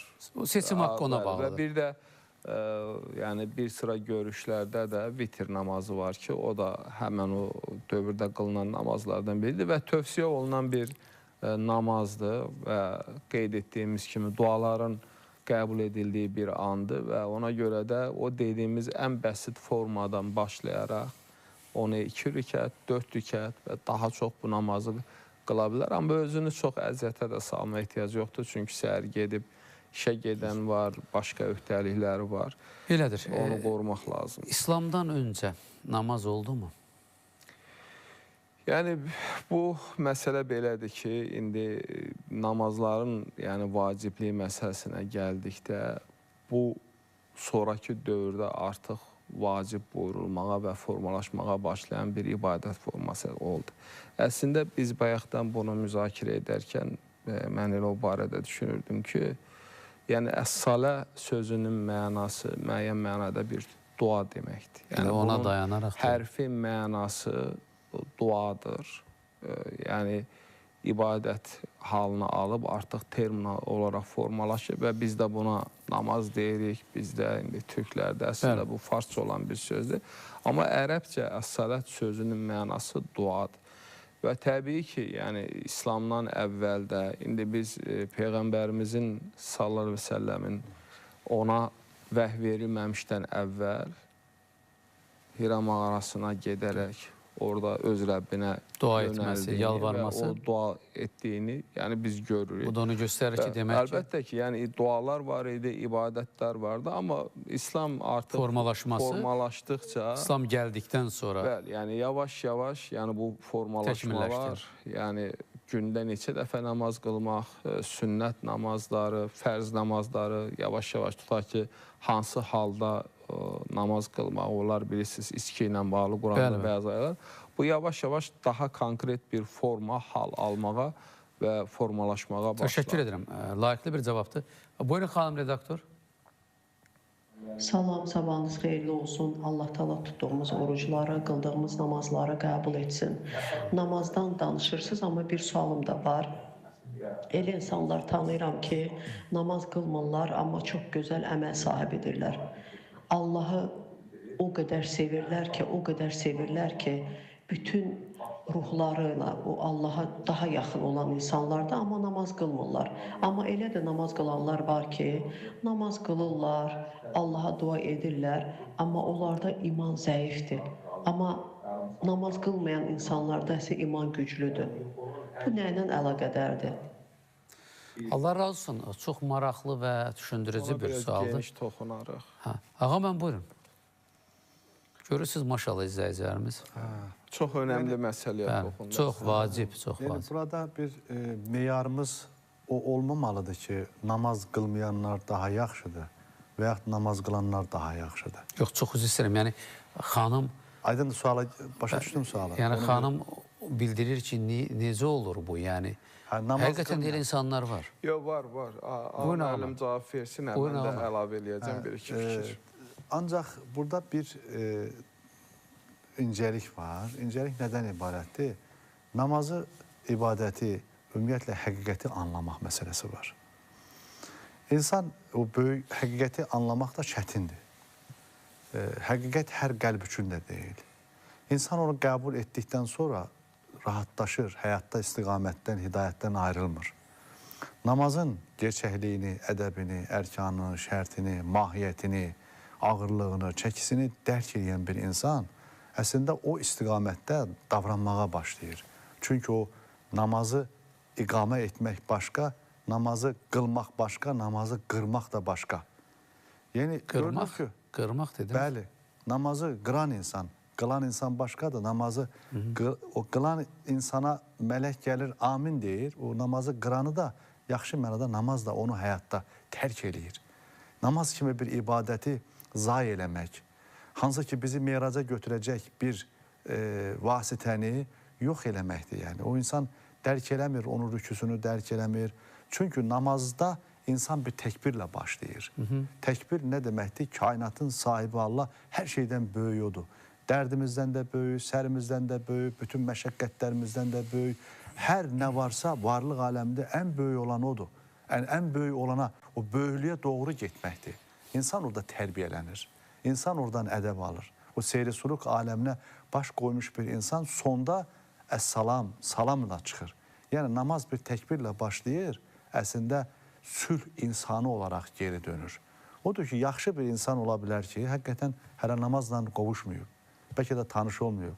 Elə əslində namaz bizi gözəl, əxlaqlı ancaq yaxşı adamdır. Gözəl, əxlaqlı olmamıza xidmət eləyir. Yox, namaz qılır, amma hələ gözəl əxlaqı formalaşmayıb. Namaz qılır, hələ də yalan danışır. Namaz qılır, hələ də faiz yeyir. Namaz qılır, hələ də qul haqqına girir. İnsanları incidir. Namaz qılır, hələ də oğurluq, quldurluq, çapoyçuluq eləyir. Bu namaz qılmaq deyil.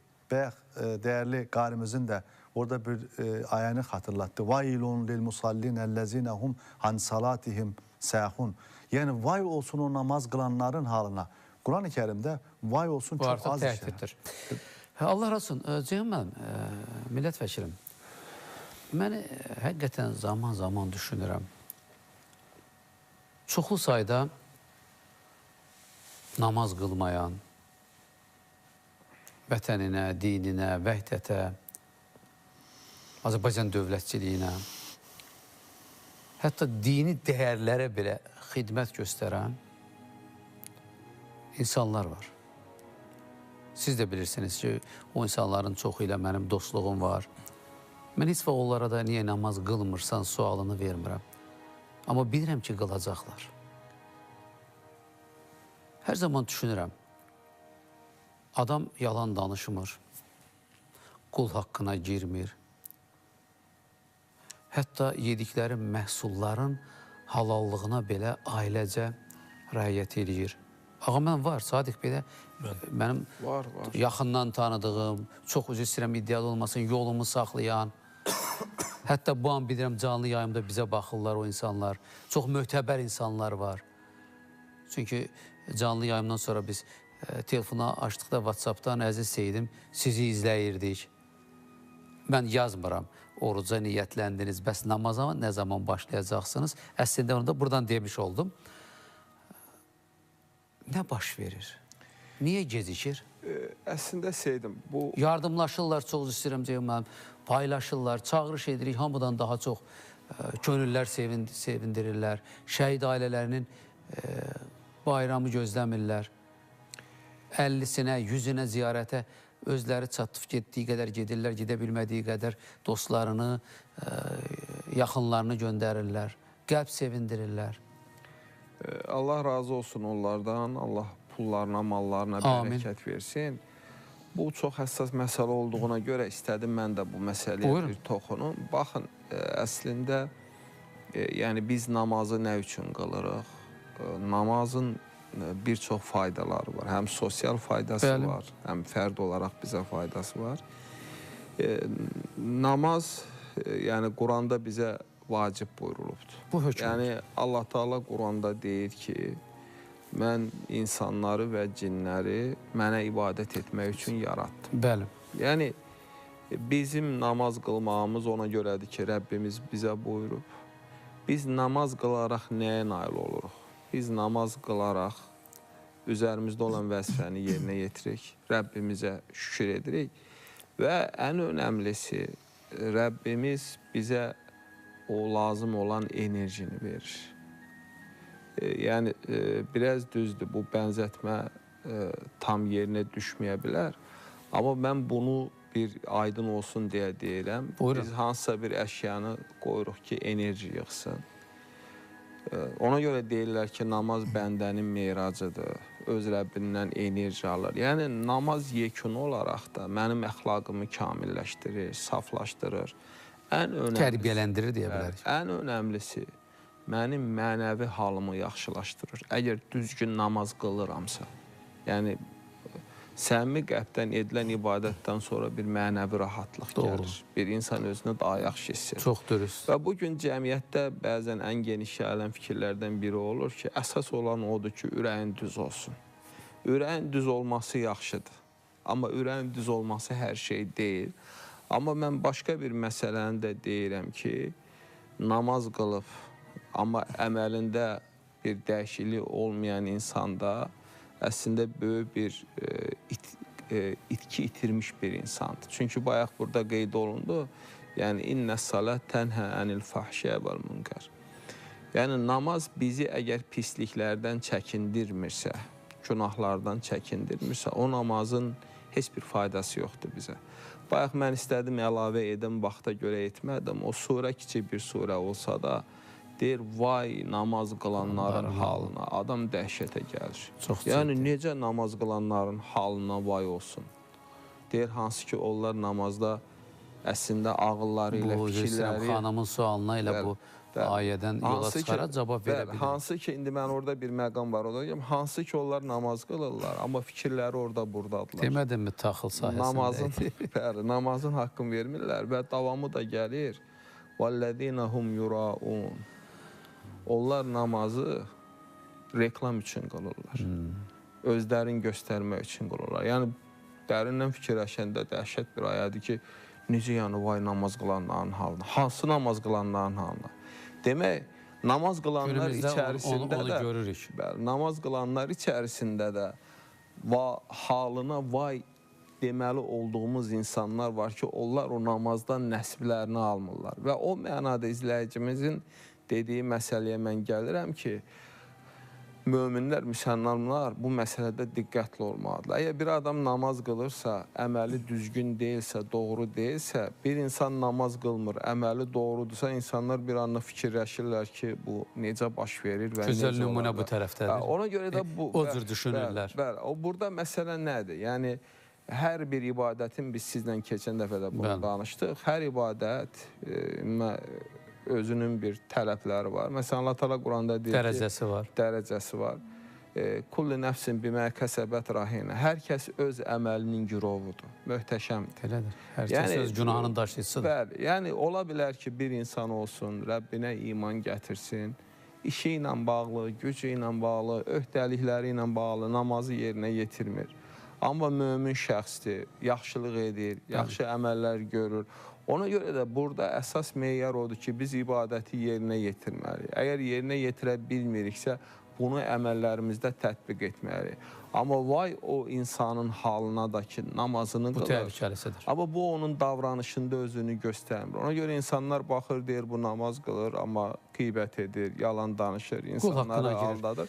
Ona görə meyar odur ki, biz üzərimizə düşəni də və həmin o dediyiniz insanlar da kifayət qədər var və onlar da savabların qazanırlar. Allah razı olsun onlardan da, sizlərdən də. Sadiq bir də səs söylədin. Seydim, mən də o bazımızın sualına qısa olaraq bir şey demək istəyirəm.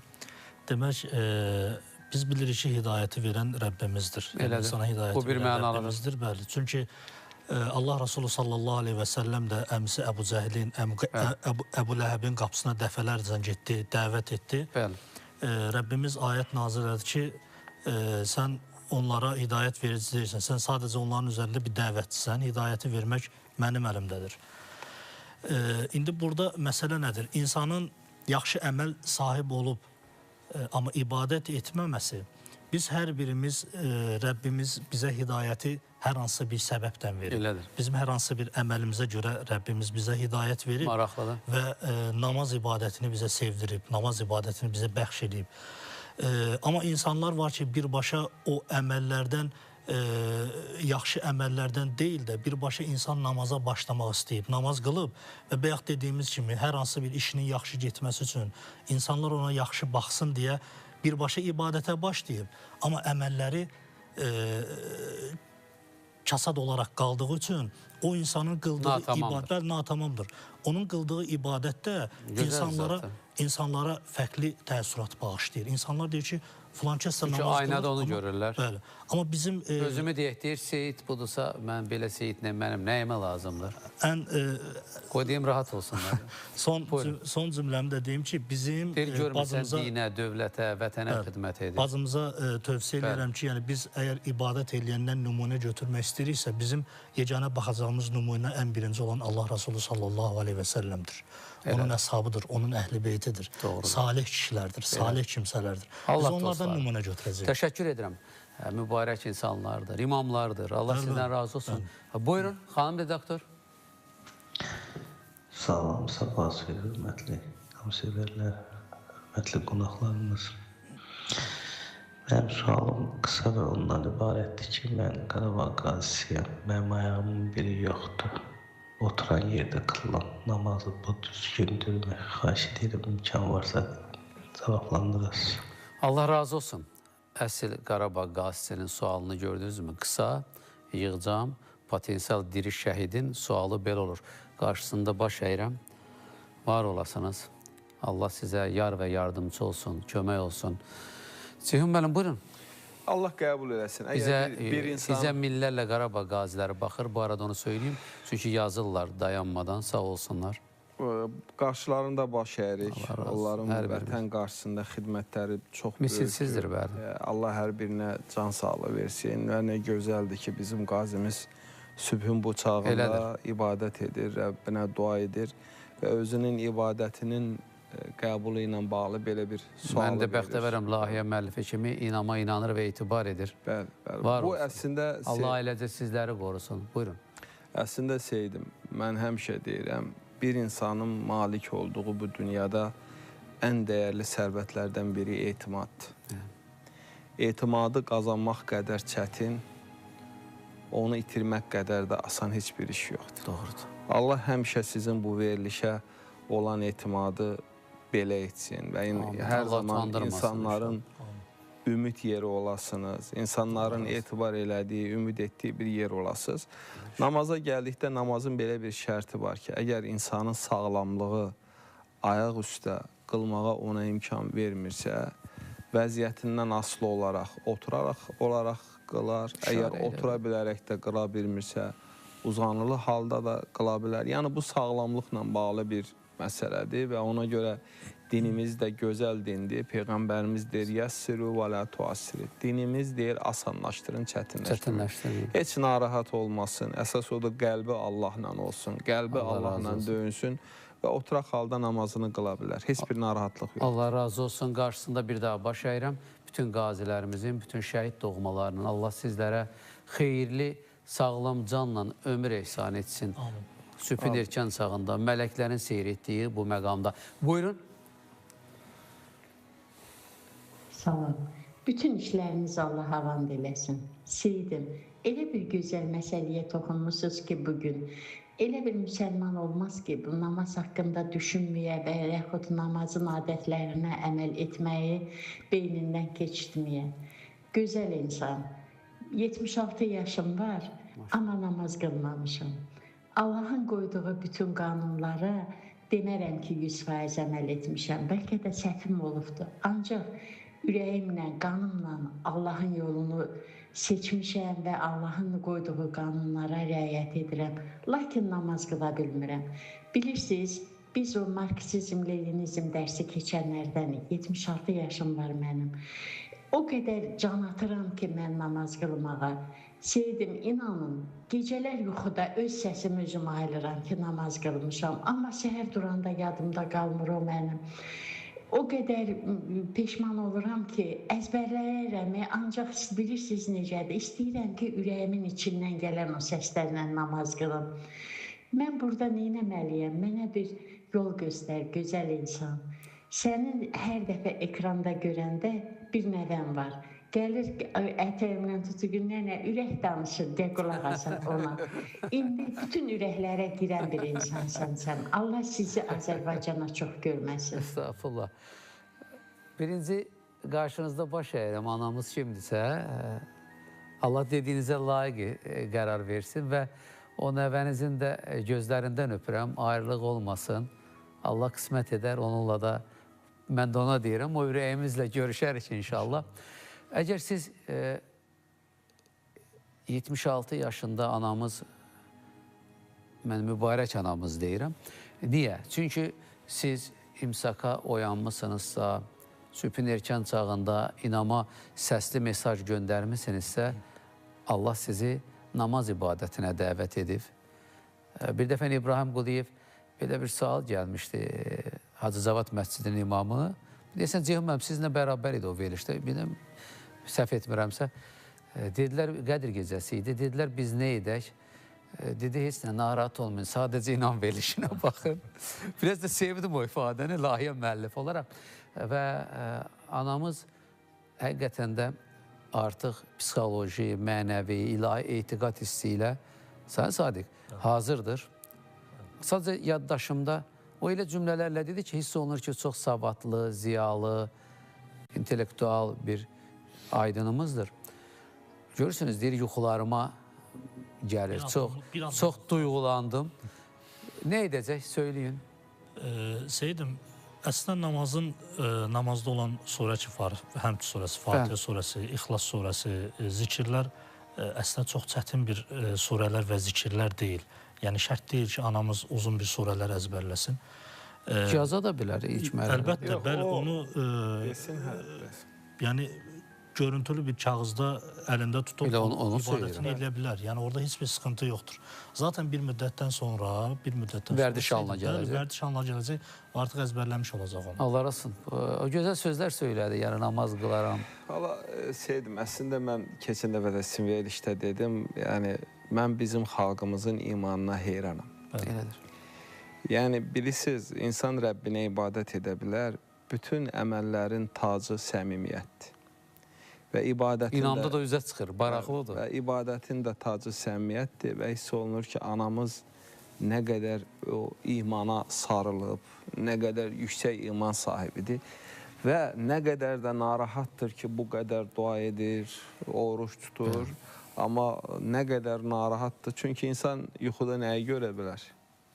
Yuxuda gün ərzində arzuladıqların, düşündüklərin, sevdiklərin və ona görə də burada meyar necədir? Təbii ki, namaz heç bir halda qılınmaya bilməz. Namaz bizim üzərimizdə vacib ibadətlərdən biridir və biz əminik ki, anamız da onu bilir.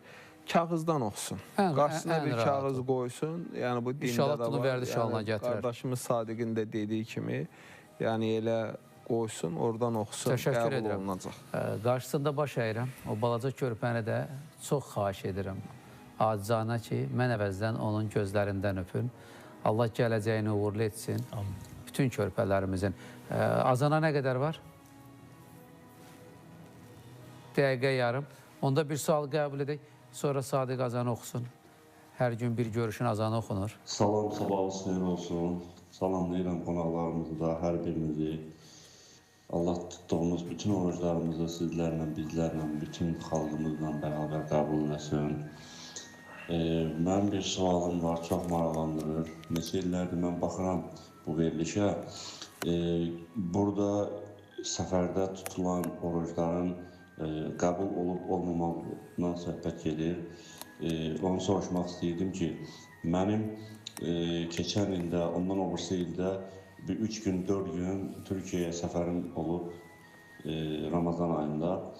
Mən oruclarımı heç birində təxirə salmamışam. Yəni, oruclarımı tutmuşam.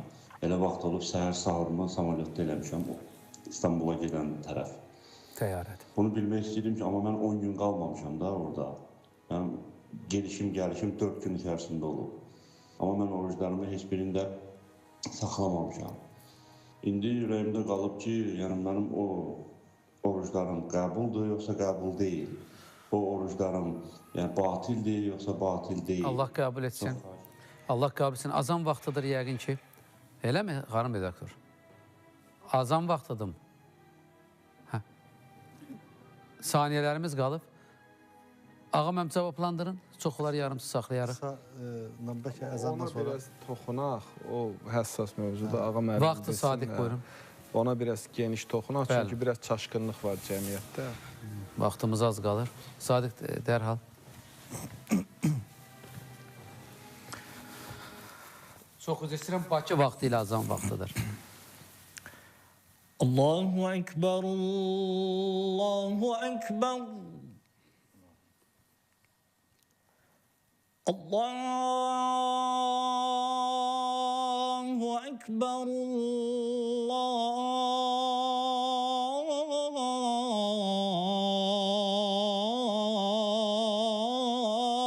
Allahu Ekber. أشهد أن لا إله إلا الله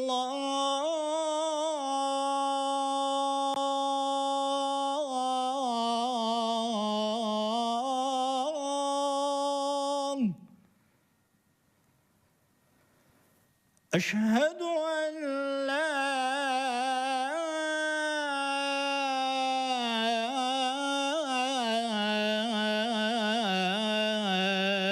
إله إلا الله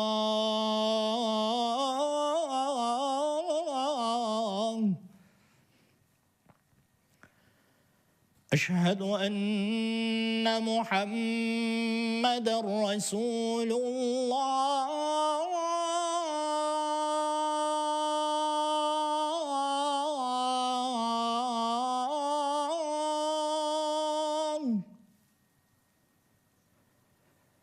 أشهد أن محمدًا رسول الله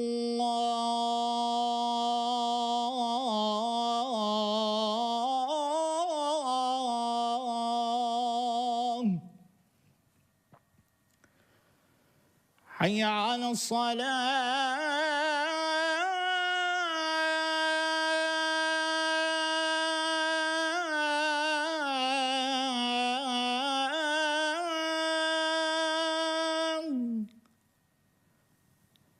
حي على الصلاة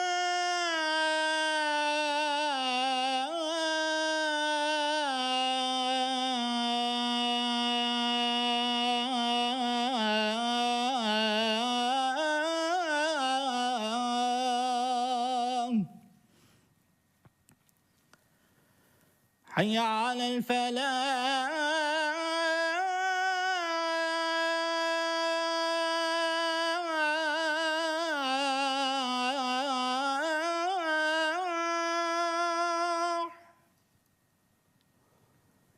حي على الفلاح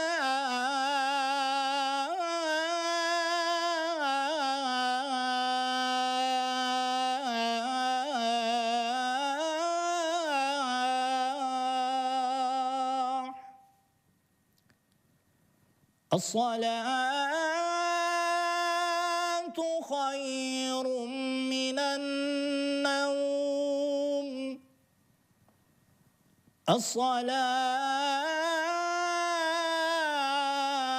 الصلاة خير من النوم الله أكبر الله أكبر لا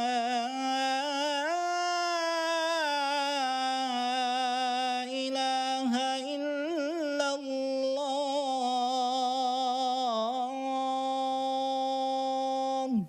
Sadiq, təşəkkür edirəm. Vəfalı namsevərlər, tam texniki bir problem yaranıb.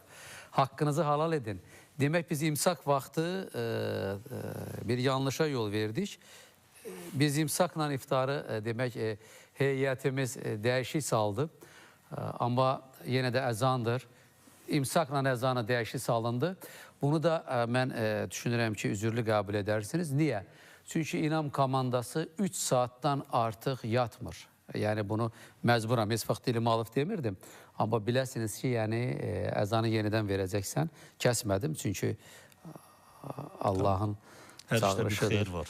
Hər bir şeydə bir xeyir var və düşünürəm ki, hansı bölgədə Qafqaz Müsəlmanlar İdarəsinin cədvəli ilə uyğun gəlirsə, onlar o cür təqdir etsinlər. Nə qədər var Bakı vaxtı ilə iftara? İndi dəqiq azan vaxtıdır. Eləsə, ya Allah, bismillah. Bunun da bir gözəlliyi var. Amma bir şey təkrar deyirəm, nəzərə alın, bu minnət haqqı deyil. İran komandası 3 saatdan artıq yatmır. Yəni bu gərgin iş rejimində ola bilir. Buyurun. Allahu Ekber,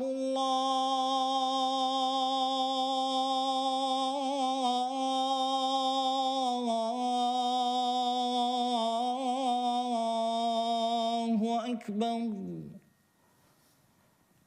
Allahu Ekber, Allahu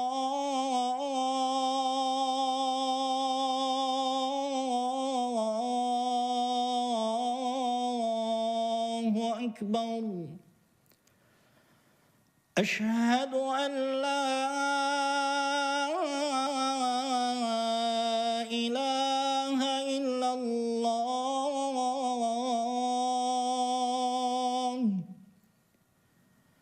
Eşhedü en la ilahe illallah.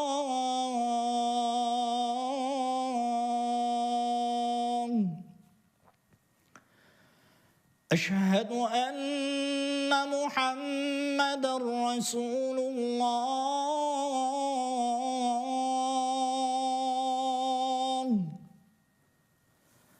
Eşhedü enne Muhammeden Resulullah.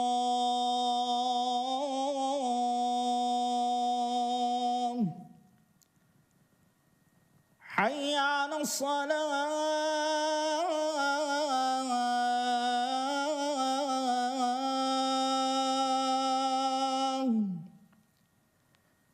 Hayy alassalah.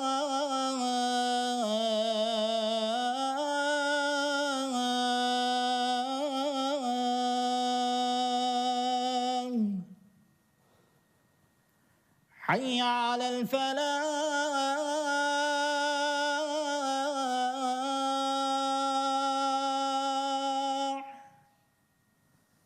Hayy alel felah.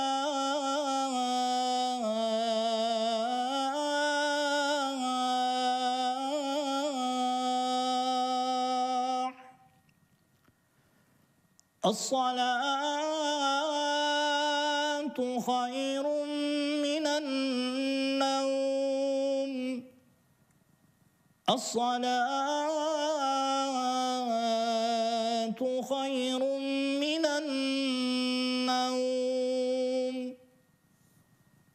Allahu Ekber, Allahu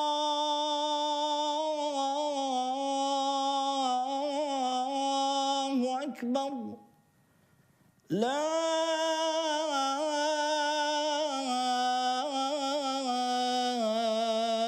ilahe illallah.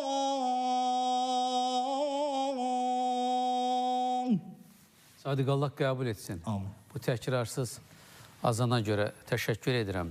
Və məlumatın olsun, xanım redaktor söyləyir ki, yüzlərlə insanlar indi yazır ki, nə gözəl oldu. Sübhün erkən çağında 2 dəfə inamın işığında azan dinlədik. Qafqaz Müsəlmanlar İdarəsinin cədvəli ilə, tərtib olunmuş cədvəli ilə Bakı vaxtı ilə azan oxundu. Allah hər birinizdən razı olsun. Allah oruç və namazlarımızı qəbul etsin. Sual, Ağa müəllim, yaddaşdadır yəqin ki. Buyurun. Bağlı. Yuxunuz gəlmir ki? Yox, gəlib gedir. Açıq etiraf verir. İkinci azandan sonra ayıldınız, yoxsa necə? Yox, ümumiyyətlə belə oturduqca görsən gəlir, gedidə yuxu olur. Buyurun. Səfərliklə bağlı, bir də xəstəliklə bağlı Qurani Kərimin Əl-Bəqərə surəsinin 183-cü ayəsində uca yaradan ayədə hər şeyi əyan, bəyan olaraq açıq-aşkar əmr edib və eyni zamanda izahatını da veribdir. Xəstə insanların və ya səfərdə olanların orucdan, oruc ibadətindən səfər qutardıqdan sonra günbəgün qəza etməsi və xəstə insanların da əgər xroniki xəstəliyi yoxdursa, xroniki xəstədirsə, maliyyə imkanı, maddi imkanı yaxşıdırsa, onlara da tam miskin deyir, fidyə verməsi üzərində dayanılır. Amma müsafir də öz ölkəsinə, öz vətəninə döndükdə günbəgün qəza edəcək. Bu işin bir tərəfi və ayənin sonunda əntasumu xeyrun ləkum deyir.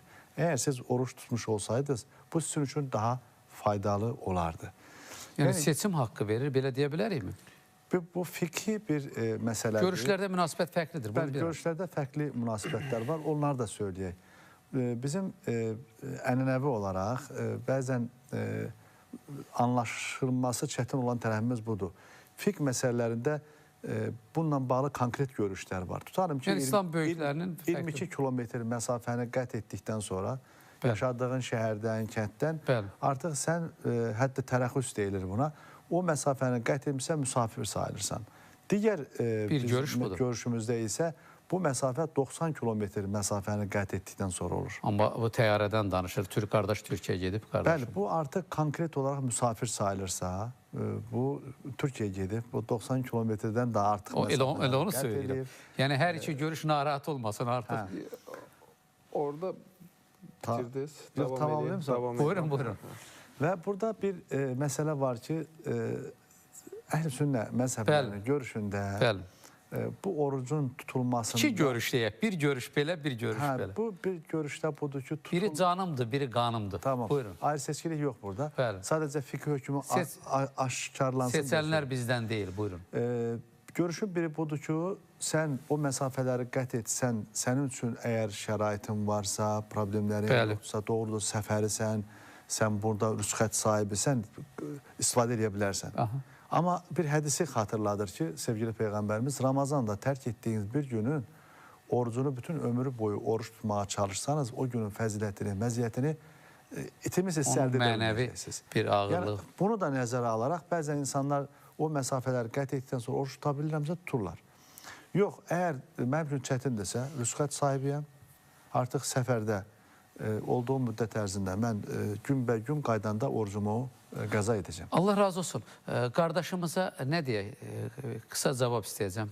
Çünki dəqiqələrimiz var. Yenə bir sual qəbul. Orada, yəni, əslində tam doğru cavab verildi. Qardaş Türkiyədə olub. Amma mən, yəni, çünki bu çox, niyə mən buna daxil eləmək istədim?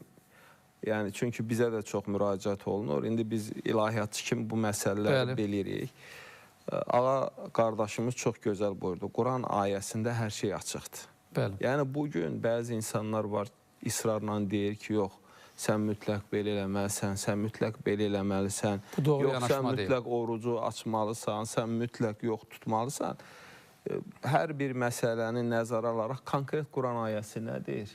Deyir, yəni, فَمَنْ كَانَ مِنْكُمْ مَرِيدًا اَوْ عَلَى سَفَرٍ فَعِدَّةٌ مِنْ اَيَّامٍ.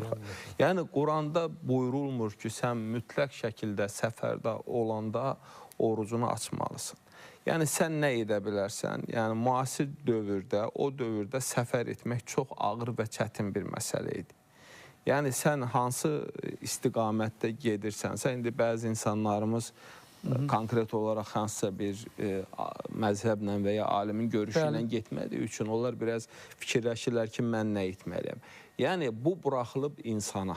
Seçim haqqı? İstəsən, məsələn, mən bu yaxınlarda bir Ucqar rayona getdim və orucumu açmadım. Seçim oldu. Din mənə bu imkanı verir. Anladım.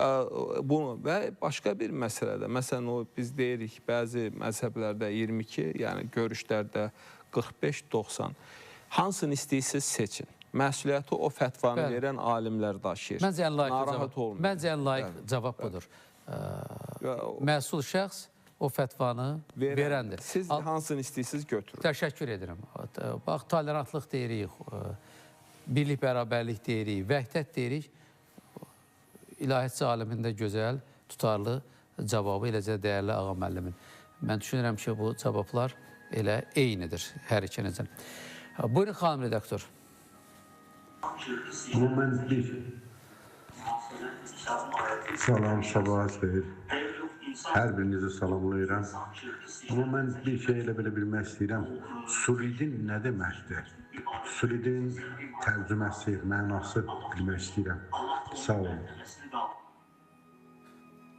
Buyurun, hörmətli millət vəkili. Ağa müəllim. Bu əslində bir usul din, bir də furu din. Usul asıl sözünün cəm halıdır. Bir termin olaraq keçib, ona görə insanlar bilir ki, usul dindədir. Usul əd-din, dinin sütunları. Elədir. Əsasları. Əsasları. Mənası bu. Qısa və yığcam bir cavab. Əlavəniz var mı? Yəni, dinin var bir əsas hökmləri, hansı ki, mütləq şəkildə yerinə yetirməli və bir də əlavə hökmlər var. Yəni, o mənada usul din o hökmlərdir ki, onlara mütləq şəkildə hər bir mömin əməl etməlidir. Ta ki, namazdır, oruçdur, həcdir və s. digər ibadətlərdir. Hər gün aşılayırdı böyüklərimiz. Allah razı olsun. Allah vəfat etmiş valideynlərimizi, ata və analarımızın axirətini xeyirli qərar versin. Allah sağlam ata və analarımıza xeyirli, bərəkətli, imanlı ömür bəxş etsin. Buyurun, xanım redaktor. 5 dəqiqəmiz. Qonaqlarımıza bir sual vermək istəyirəm ki, mən Çərəkədən, yəni Yasini ərəb dilində özüm oxuyuram. Yəni öz ölüm üçün, öz dünyadan köçmüşlərim üçün. Mən tək atama əgər tapşırıramsa, orada ilah sözü gedir. Əhli qəbrəstanlığa tapşıranda ida, ilah, ruhil, mərhumil, məxfuril, məlum, məlumələr gedirmi? Yəni bu məndə biraz nəsə çox məni narahat edir. Yəni mən hər nə qədər qurban olum Allaha, bildiyim qədər Allaha yaxın olmaq istəyirəm, oxumaq istəyirəm. Amma istəyirəm ki, onun savabı da mənim atama geçsin, əhli qübrə geçsin. Allah razı olsun. Onun tapşırması, tilavəti deyirəm, tilavətdən sonra Yasinin tapşırması, Quranın Çərəkədən Yasinin tapşırmasını deyirəm. Amma Allah məğfir lil möminə vəl möminat biraz məni çaşdırır. Allah razı olsun. Quran hafizi. Görürsünüz insanlarımız özləri bildiyi tərzdə, doğruları da inamın işığında sizlərdən öyrənirlər. Adam var, heç vecinə də deyil. Heç Qurana da inanmır. Amma gündə 100 dəfə Qurana and içir. Nə gözəl mübarək insanlarımız var. Hamı şəxşünas deyil ki, hamı ilahiyyatçı deyil ki. Amma bəlkə də yüzlərlə elə din adına iddia edən insanlar var ki, onlardan o daha ixlas və təslimiyyətlə və səmimiyyətlə bizə səsli mesaj göndərib. Allah razı olsun. Buyurun. Seyidim, anamız Yasin surəsini ərəbcədən deyir, oxuyuram. Sonra duasını ərəbcə eləyəndə orada çaşqınlıq olur anamızda. Biz belə tövsiyə eləyək ki, Rəbbimiz əlhamdülillah bütün dinləri anlayır, bütün dilləri başa düşür. Ərəbcədən oxuyandan sonra Yasini çox gözəl bir şəkildə öz dilimizdə onu istədiyi bir formada, istədiyi dualardan da Azərbaycan dilində tapşırılması daha yaxşı olar. Yəni onun üçün rahat olar, ən rahatı ilə budur. Allah razı olsun. Orada, yəni, üzr istəyən müdaxiləyə görə, orada, yəni, müminin, müminət dedikdə, ora bütün mömin və müsəlmanlar daxildir. Ondan narahat olmasın və Azərbaycanca da edə bilər, amma o yəni, anlayışda hamı daxildir, o cümlədən valideynlər də. Ona görə narahat olmasın. Allah razı olsun. Elçin müəllimə deyin, tələsməsin.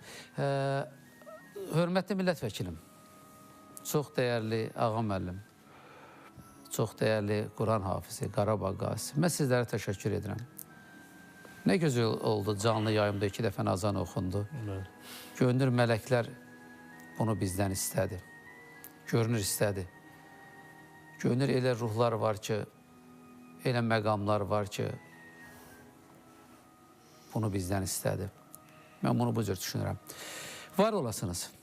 Daim gəlin, inamın işığında gəlin. Din-dövlət münasibətlərinin möhkəmlənməsi, mənəvi dəyərlərimizin, mədəni irsimizin dirçəlişi üçün İslamın gətirdiyi qaydaları, İslamın doğrularını, Ramazanın fəzilətlərini, gözəlliklərini vəhdət halında birlikdə aşılayaq.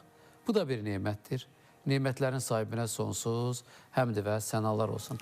Əziz və vəfalı namsəvərlər, namaz mövzusunu bu Ramazanda bir daha yenidən işləyəcək, inşallah. Çünki xanım direktor söylüyor ki, minlərlə suallar gəlir. Üzülməyin, haqqınızı halal edin. Allah oruç və namazlarınızı əksikləri ilə qəbul etsin. Rəbbim qismət edərsə, saatlar sonra yenidən yenilənən, sevilən, müasirləşən Space televiziyasında inananların, sevənlərin, bax elə sizlərin verilişində İnamda saat 18 20-də yenidən görüşmək duaları ilə hər birinizi Allaha əmanət edirəm. Uca, əziz Rəbbimiz canımız, can, Azərbaycanımızı qorusun.